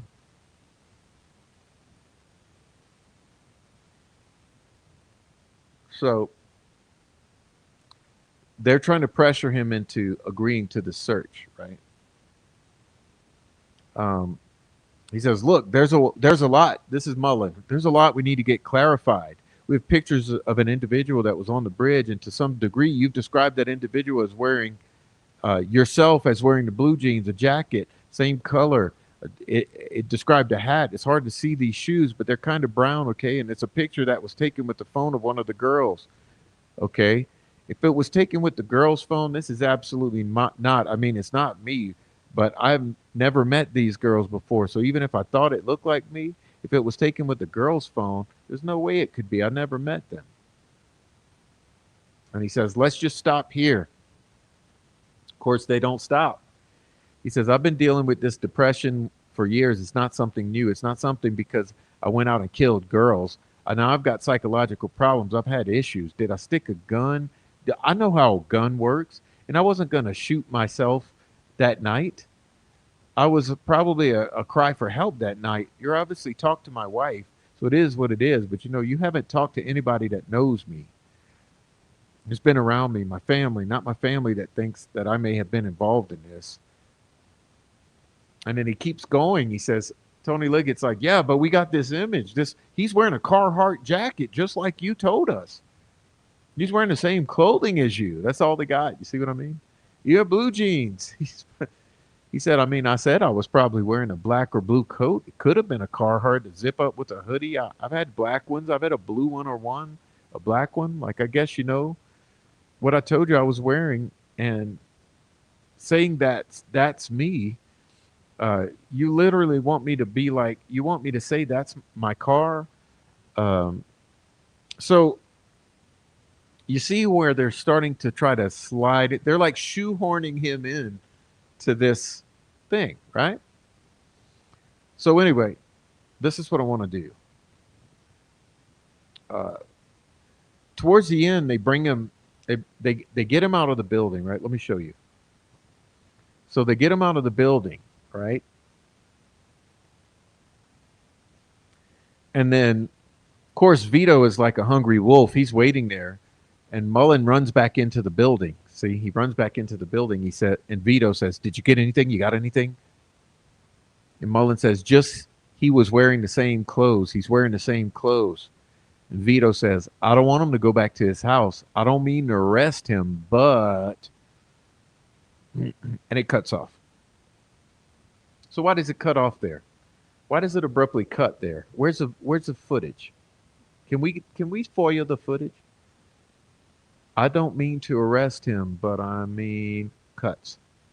Suddenly we're back outside the door. Okay? So there's more. What happened to my more? Oh, I see. Just give me a moment.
All right, thank you guys. I have my little chocolate energy fix.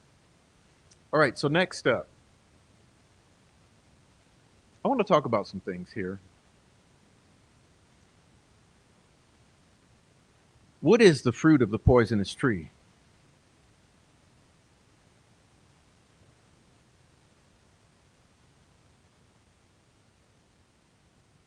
Fruit of the poisonous tree is a legal doctrine that excludes evidence in a criminal trial if it was derived from an unconstitutional search, seizure, or interrogation. If the initial evidence, which we would call the tree, is tainted, any further evidence, which is the fruit discovered through this tree, is generally inadmissible based on the principle that evidence from illegal actions must be suppressed. Okay, and the purpose of this is to deter law enforcement from violating constitutional rights, such as the Fourth Amendment, uh, by ensuring illegally obtained evidence cannot be used to build a case. Okay? Now, fruit of the poisonous tree doctrine extends the exclusionary rule to make evidence inadmissible in court if it was derived from evidence illegally obtained. As I said, as the metaphor suggests, if an evidentiary tree is tainted, so is its fruit. This doctrine was established in 1920 by the decision in Silverthorne Lumber versus U.S., and the phrase fruit of the poisonous tree was coined by Justice Frankfurter in 1939. Okay? Like the exclusionary rule itself, this doctrine is subject to three important exceptions. Evidence will not be excluded if it was discovered from a source independent of the illegal activity, if its discovery was inevitable, or if the evidence found as a result of excludable voluntary testimony from the defendant. Okay? So,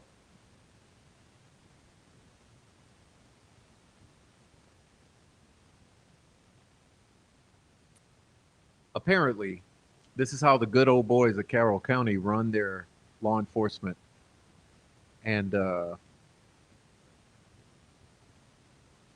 this appears to be how they do everything. Remember, I've repeatedly mentioned how Judge Diener authored the safekeeping order, which remember how important this point is, and people forget. The safekeeping order is the one that handed over Richard Allen to Westville or hell or Guantanamo Bay, Indiana, right? The safekeeping order is what put Richard Allen in hell, where confessions could be coerced out of him. He could be tortured and abused. Remember that Judge Diener authored the safekeeping order for or request for Sheriff or for Tobe Lesenby, right? So Judge Diener authors it or writes it for Tobe. Tobe gets it, prints it out, brings it right back to Diener, and he approves it. He signs it. He issues an order. And then he recuses himself. See, this is how they do things in the good old boy corrupt system of Central Indiana. And this particular appellate issue that we're referencing here is the fruit of the poisonous tree. I mean, I want you to understand why this is so important in this appeal. So let me bring it back. Let's see if I can manage to not fail. Okay, you see? You have three issues, as I've said. And number one issue, the issue we're covering tonight, is the fruit of the poisonous tree, or whether the search of Allen's home was unconstitutional. And the resulting evidence, the fruit, being inadmissible because law enforcement omitted and altered key facts in the warrant application. And remember, that's Tony Liggett omitting, altering, and lying about the investigation up until that point, which means that that particular search warrant was illegal or unconstitutional. Remember back to this Cornell University description, it says, it extends the exclusionary rule to make evidence inadmissible in court if it was derived from evidence illegally obtained. Okay?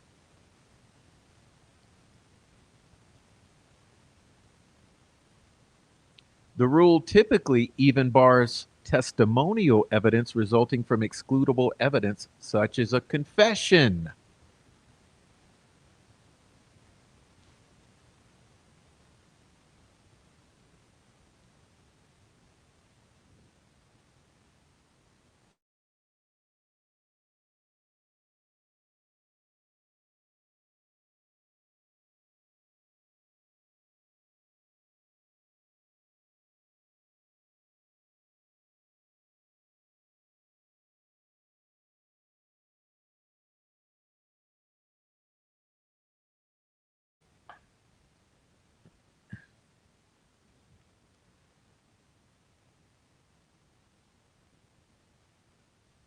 And that's what we're looking at.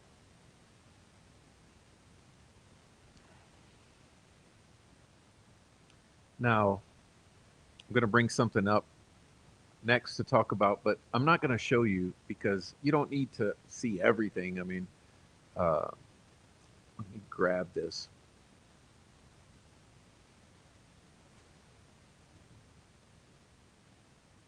So, what they do is on October 26th, as you all know, they talk to Rick again, or I would say they interrogate Rick again. Okay. And this time it's Holman, and he starts off with small talk, blah blah blah blah, and he's trying to bait information about a gun, okay, out of Rick. But what I want to say, I want to quote from you. Okay, we're going to quote Jerry Holman. We're going to quote Jerry Holman right here. Jerry Holman says, "We've been working on this for a long time. We've been working on this a long time. And all the evidence is clearly indicating that you're involved in this. Right? You say you're out there. We have witnesses out there. We have your vehicle. We have experts. We have experts that say that's you on the video and that's your voice in the video." Question for all of you out there: is that true?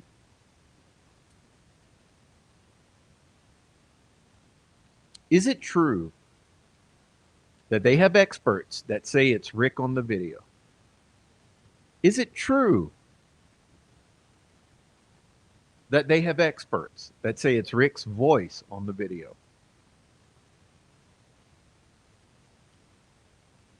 We have your round at the scene. It's scientifical. He says he says it's scientifical. Jerry Holman knows big words. He says it's scientifical that we it's it's scientifical that we have your round at the scene. Oh man, can't make this shit up.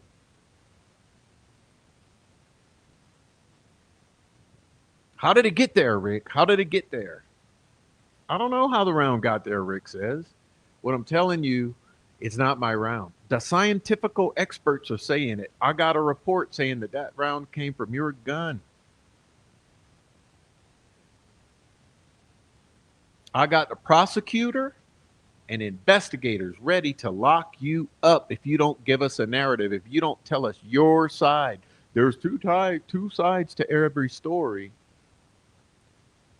This is the attempt to get him to snitch on himself. You know what that is. You know, there's two. Tell us your side. In other words, confess to the crime so we can still lock you up regardless. This is why you never talk to the police. Okay, what have we all learned here as a community? We don't talk to police.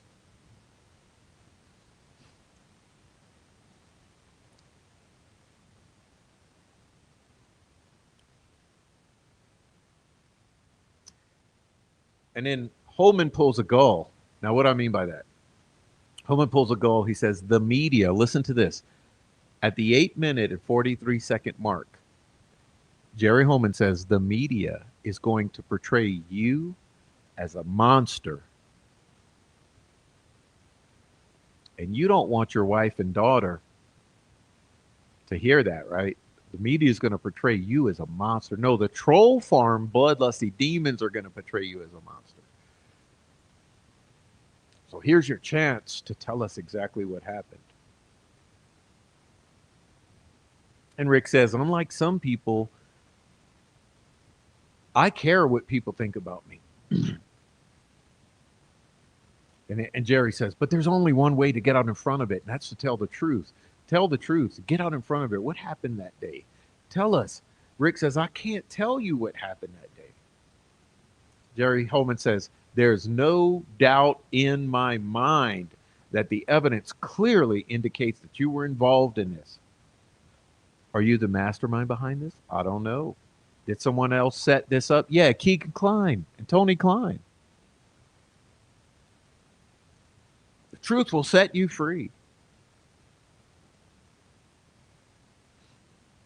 And then he goes to the bullet and he says, tell me how this round got next to one of our dead girls. Rick says, do you realize what you've done to me?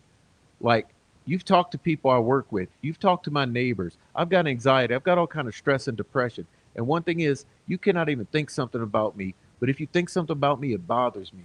And it's already done because people out there already know that you think I did something. And Holman says, the evidence clearly indicates that you're involved. So if you're in my seat and I had you saying out there, witnesses saying you're out there and at the same time with the girls, and now witnesses saying he's out there with the girls, what? And after a search warrant, we find your gun. When did you buy it? I don't know, 2001? I'd have to check. Jerry Holman says, that's okay, I'll check for you. You bought it in 2001 in Peru. And I've asked you, have you ever loaned out? I gave you scenarios. So that's your gun. Either you had that gun or somebody had that gun, because there's no way your round gets on that property where these two girls are killed without that gun being there. And that's your car there. Witnesses say. Is that true? Did witnesses say there's a 2016 black Ford Focus? Or did the witness say, one say there's a purple PT Cruiser or something, and the other witness says there's a not black 1965 Mercury Comet? You know what I mean? It's insanity here. And he says, Rick says, there's no way around for my gun was anywhere near the girls. It didn't happen. And Holman says, we're trying to help you. Rick says, no, you're accusing me of murdering two little girls. Okay. And it goes on and on and on. And Rick says, I figure you're going to arrest me. You obviously think I've done it. The damage is done. Go ahead and do what you're going to do. Okay, so basically Rick's saying arrest me, right? Arrest me, motherfucker. And Jerry Holman says, I don't think you're the one that killed them. I don't think you're the one that stuck the knife in them. What the fuck kind of human being? We're talking about Abby and Libby. Stuck the knife in them. Oh, Jerry, so you don't think that Rick killed them, but you go to trial and everyone in your agency says that they do think he's the one that killed them? Do you see how this goes, ladies and gentlemen?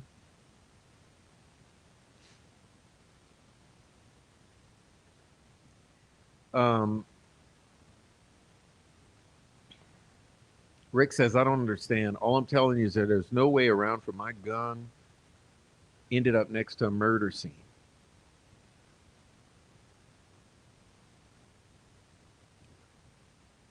I'm telling you, if it was next to a murder site or anywhere near it, it didn't come out of my gun. And I don't know where you would have gotten that one that did come out of my gun.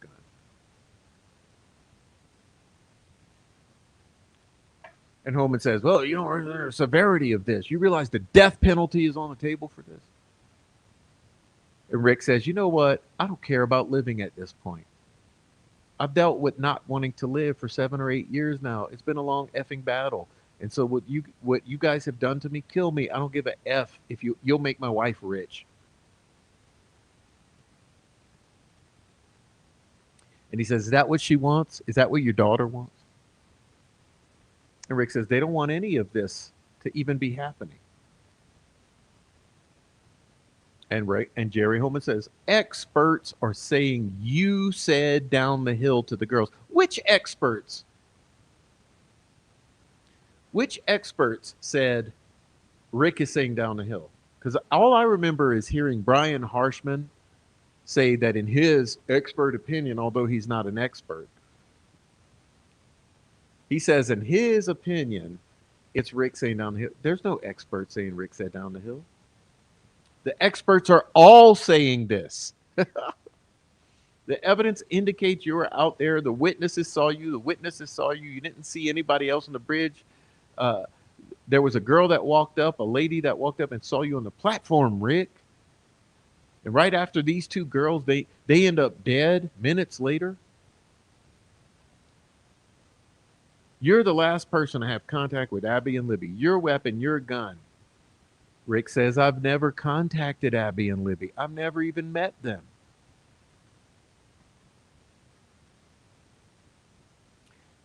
So they go on, and we're going to go to a little later.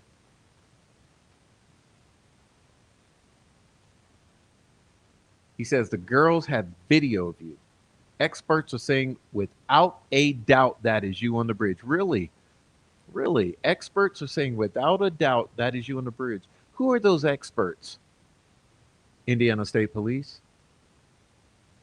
That is your voice. Yeah, who is that expert, Indiana State Police? How they do it, I don't know. I'm not an expert. We have 5 witnesses that see you out there on the bridge with the girls. They don't see that, says Rick, because it didn't happen.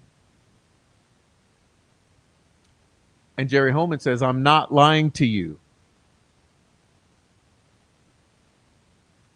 And Rick says, what I'm telling you is they didn't see me anywhere near those girls or anybody else because I wasn't around anybody that day. I'm done answering. I know you're trying to get me to trick me into saying. I don't care how stressed out I get. I'm not going to fucking admit to something I had nothing to do with. So you see what I mean? How this is going? And guys, this goes on and on and on. It goes on and on. Okay, it goes on and on. And all of you have seen this. This is all out there for you to see. You know, I'm basically trying to show you what is leading up to the moment of arrest here, is what I'm showing you. Okay. So it's lies and lies and pressure and pressure and lies and lies and pressure and pressure. And Rick, the whole time, is saying, no, you didn't see me. No, they didn't see me. No, it's not me. There's no way it's me. It's not my gun. He's continuously saying, it's not me. It's like, just kill me. Just arrest me. Whatever you're going to do, it doesn't matter. My wife's going to be rich. And Holman says, Rick, here's what I think. I don't know, but here's my theory. You're out there. Maybe somebody set this up. Yeah, Keegan and Tony Klein. Maybe you're out there.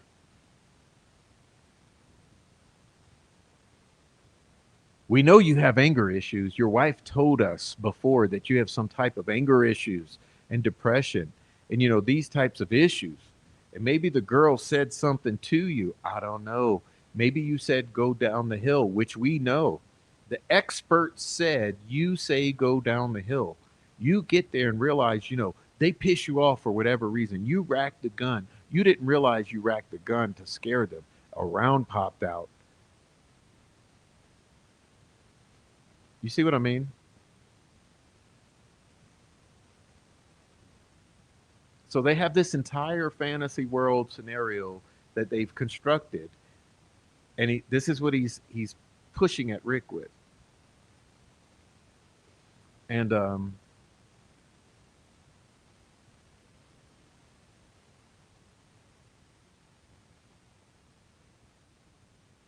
Rick says, I know what you're saying, but what I'm telling you is that that bullet did not come from my gun. If it was found at the murder scene or on the bridge, like, it didn't come from my gun, is what I'm trying to tell you.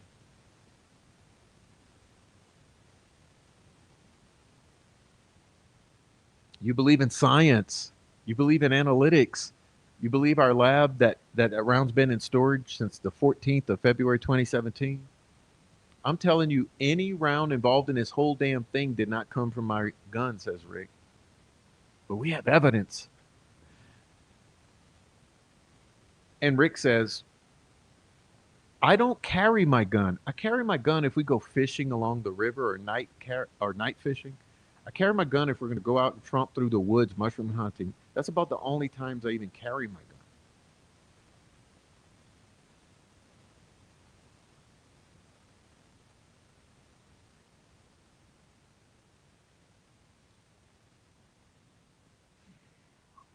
And I'm going to skip ahead a bit because they go on and on and on. And Jerry says,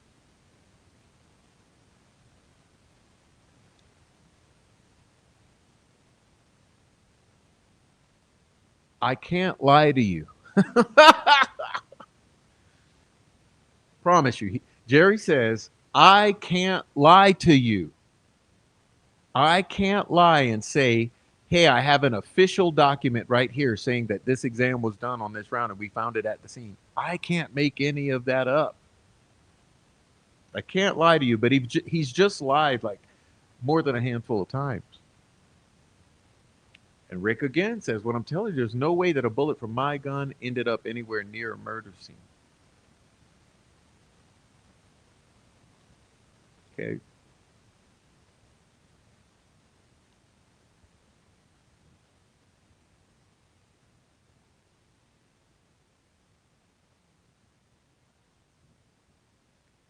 And they go back so many times about this gun. And he says, it's a certified original document. I can't type this shit up and say, oh, I'm not lying.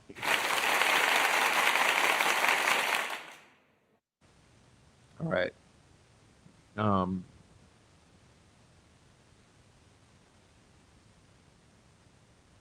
we're going to present this to a jury of your peers that's going to say, Rick did this. But he won't talk to us, so we don't know what he's done. He's just some crazy monster that chases around teenage girls and wants to torture them and do whatever. That's what they're going to say. And now your wife and daughter and your friends and your family have to live with that. And Rick says, exactly, they already have to. You've already done the damage. So you see how this is going? And of course, then he brings in the wife who they've just abused for a while. Okay, then they bring Kathy in, and this pisses Rick off even more because they bring her in, and they try to use that. But let me bring this up. Let's see. Let me pull this one off. Let's see if I can get this happening.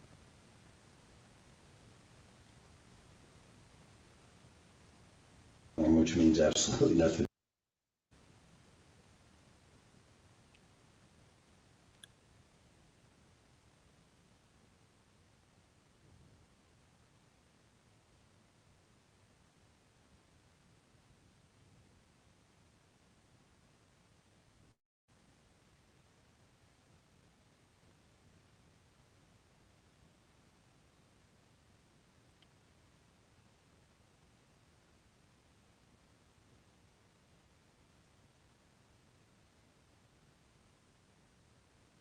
Out came from your gun.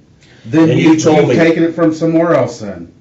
Because it's not possible. I did not take it from somewhere else. It was logged in. It was taken as photograph. You think we fucking went and stole your fucking round and threw it down by a fucking dead girl's foot? This ain't fucking TV. This is realistic. I understand. We collected that fucking item on February the 14th. We didn't take it from anywhere else but that fucking scene. And we didn't take your gun from anywhere else. else. We took it from your fucking I'm house. telling you, I can't explain something. And I'm telling you, the fucking analysts explain it. You can't get past this. Can you please let my wife out? Absolutely. Come on, Kathy. I love you, baby. Boy, that moment pisses me off real bad. Yeah, come on, Kathy. He's not your wife, Jerry. Okay, Holman? She's not your wife. I'm sorry. Kathy is not your wife. You don't tell her what. Come on, Kathy. It's not you and Kathy against Rick.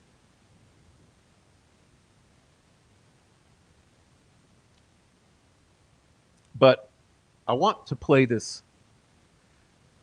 ending for you because this is the most telling part of all of this. Okay? Because the facts are the facts. You can go watch this in its entirety and the other one and all this. It doesn't pay to even watch all this. It's all in black and white. Read it in the transcripts. You'll understand it better. And that's what we just did, by the way. We hit the highlights of these two interviews or interrogations. And so, but I do want to play this next piece for you so you can see like this escalation up to the moment that they put the cuffs on Rick. So we're gonna allow this to play out when he comes back in. And and I think when you take this as a whole, this really paints a picture of what has happened now for 8 years. Because remember, Rick wasn't the only one that got this treatment, right? I mean, to be honest, Reese Davis got this exact same treatment in 2017. Okay, for those of you who don't know yet, Reese Davis got this exact same treatment in 2017 when he brought up Ron Logan. When he mentioned the things that Ron had said to him over the course of many, many, many, many days and hours and conversations and a long period of trust building.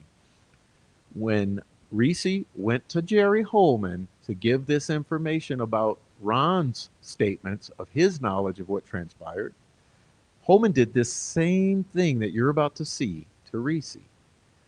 And so this is a pattern. This goes back years to 2017.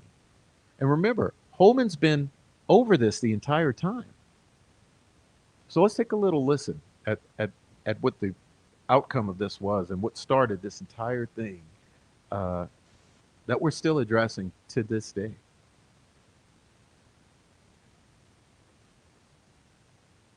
You're gonna pay for what you've done to my wife. What am I You doing? wanna What? fuck with me, but you leave my wife out of this. Fuck, leave me out of it. No, you're involved in this. You're fucking rounds there, Rick. No, it's I can not. see you're getting pissed off. I understand. I am pissed off. Did you not see my wife? Did you not see these fucking two girls dead? No, That's what happened. You got fucking pissed off at them. You fucking dragged them down a fucking hill, and you fucking killed them. Don't fucking tell me you didn't. I didn't kill anybody. Bullshit. Fucking upset for a reason, not because You of guys us. are trying to Because of kill you. somebody. You're trying to tell me that I'm not making this fucking round shit up, Rick. It is what it is. I'm done talking. Arrest me. Happy to. Be fucking happy to, because I tried to fucking help you and you wouldn't fucking do it. Oh, you're helping me. I'm guilty and I know it, and I'm gonna fucking prove it. Okay. And I'm not paying for any of this shit. You're paying. This is on you. This ain't on me. It's fucking on you, Rick. You had your fucking opportunity. Fuck. Fucking unbelievable.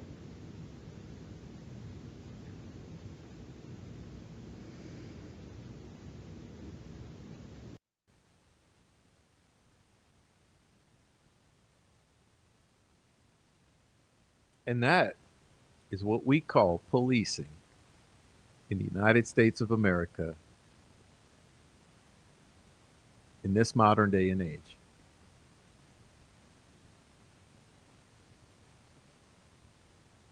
Is there any wonder? Is there any wonder?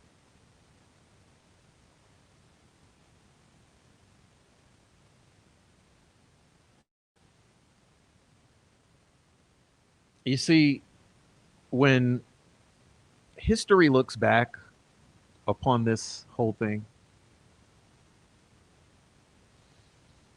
history is not going to look kindly upon all of this,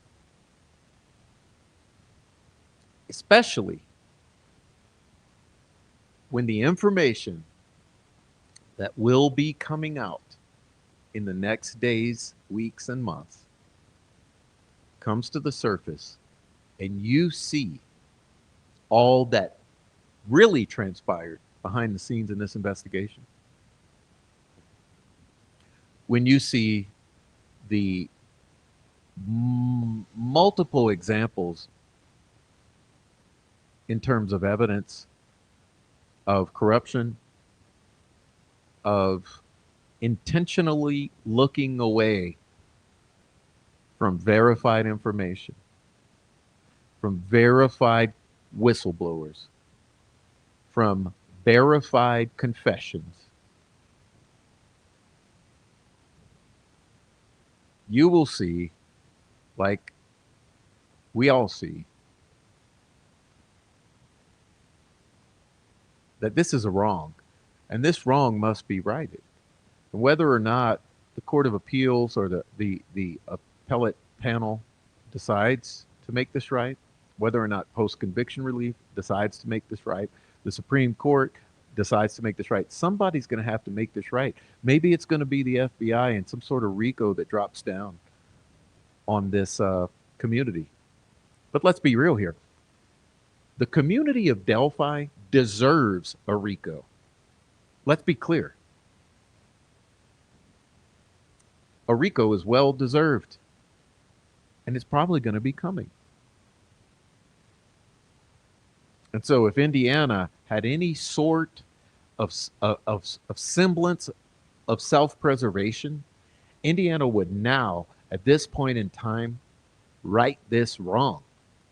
Not only would they free Rick Allen, but they would go and arrest Keegan Klein, Tony Klein, tell the truth about Ron Logan, and any of these other individuals who are out there on February 12th and 13th, at the time this happened to these young girls, and who were responsible for the condition these young girls ended up in. They would all be addressed. This entire endeavor to hide the truth of this crime would be uncovered, the truth would be told, and people would go to prison. And that's the only acceptable outcome. The only acceptable outcome. And because I'm an optimist, I'm confident, actually, I'm sure it's going to happen. Can't tell you how, can't tell you when. I'm not in control of that. It's the only acceptable outcome. It's what's demanded. Because we have to live in a country whereby justice operates blindly and fairly the way it was intended.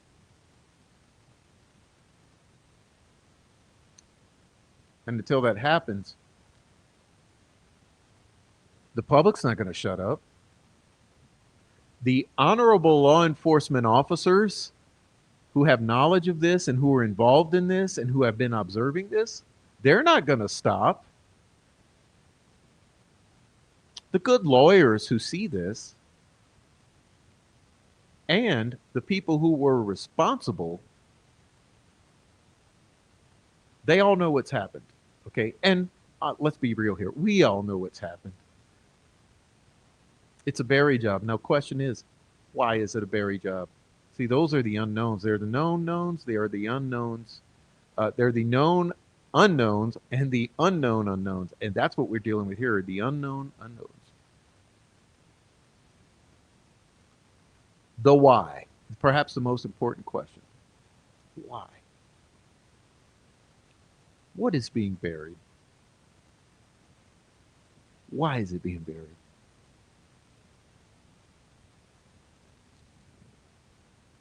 Who does burying this protect?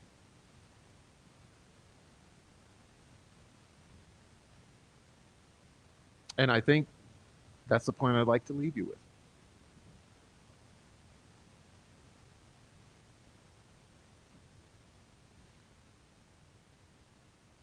Rumors are that there's some federal sniffing around Indiana. And I hope those rumors are true. Because once that dog gets sniffing, it don't stop.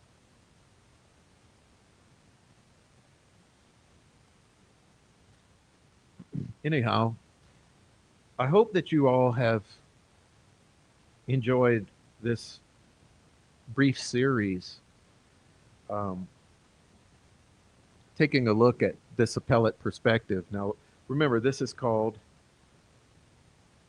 The Fruit of the Poisonous Tree, the unconstitutional search and arrest of Richard Allen. The other two episodes being the Gitmo treatment of Richard M. Allen regarding the alleged confessions of a U.S. veteran who was coerced by torture in Guantanamo Bay of Central Indiana, Gitmo, in other words, Westville, and obstruction of justice and the conspiracy to fix the trial of Richard Allen, wherein the prosecutor and judge were proven to be and actually in collusion with some YouTubers and online sleuths, um, culpable for constitutional violation. So those are your three episodes, part 1, 2, and 3, covering the entirety of the appellate arguments here in the case of Richard Allen versus the state of Indiana. And hey, let's be real here. There's a lot of us doing a lot of work behind the scenes, not to free Rick Allen, but to tell the truth about the Delphi murders and what really happened to Abby and Libby so that Rick Allen would be freed by the truth. And those responsible would be brought to justice, which ultimately would lead to justice for the victims, because justice for the victims, in my opinion, in my mind, in my heart and soul, is the truth being told about what happened to them, thereby honoring their lives. Because although nothing will bring them back, the least we could do is honor their lives by telling the truth about what happened to them. And that's what I'd like to leave you all with in your consciousness, in your hearts and minds, to fuel you as the days go by.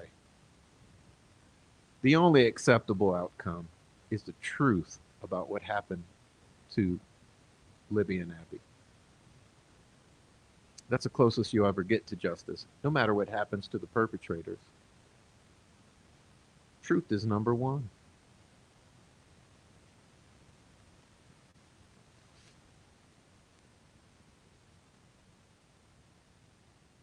And so, hopefully, that will stay with you. And we can allow Libby and Abby to rest in peace eternally. That's what we're looking for. That's all I'm looking for. And I know all of you who watch, that's what you're looking for. That's why we're all here.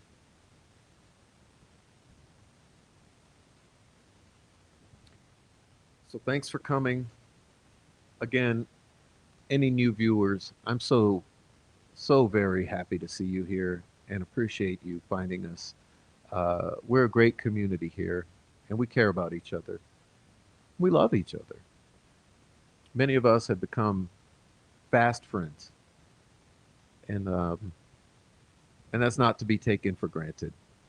And so we welcome you in here. Please let us know you're here. We'd like to hear your thoughts and opinions, no matter the degree to which you agree or disagree. Let us know what you think. Um, and join the comment section down below. And also support the channel and our other creators who also speak on this issue. Okay?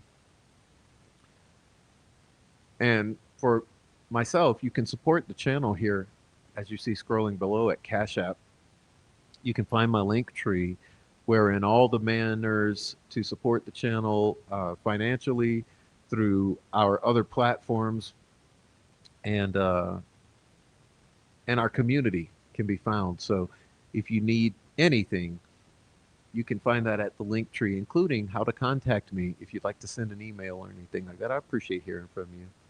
But please do support the channel. Send the cash apps, send the super chats, the super thanks, the likes, the comments, and share the content. And please participate in the channels, and check out our friends who are online also. Anyhow, I'd like to thank you all for being here. And we're going to go out and say goodnight to our friends, and then we'll be on out of here.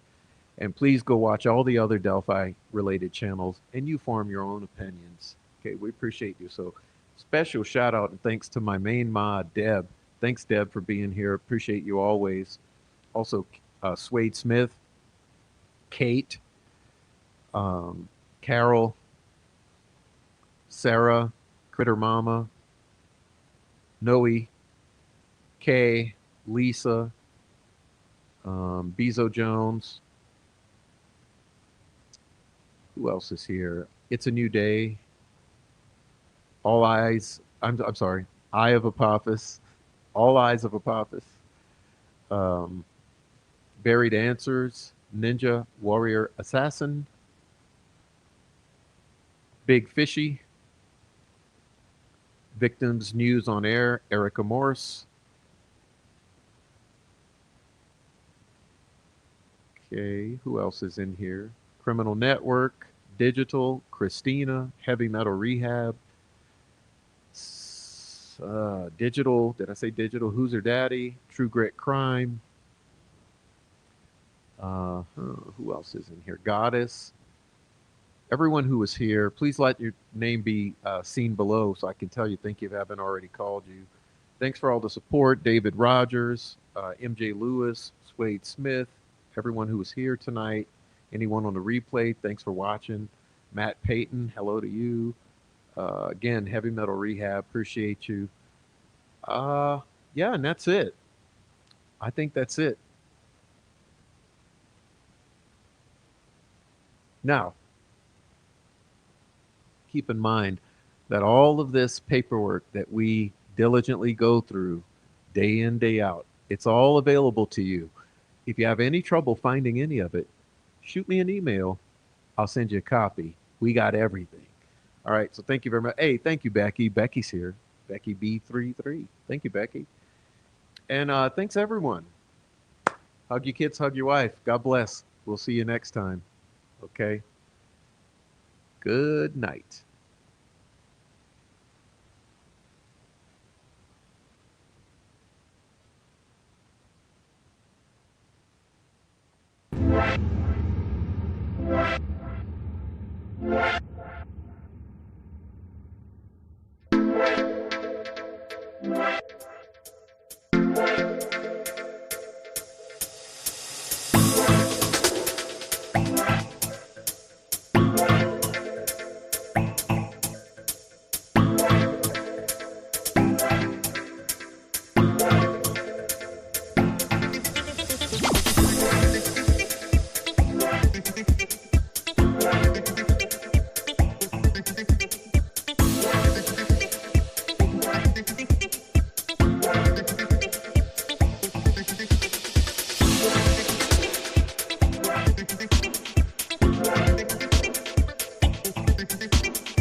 Thank you.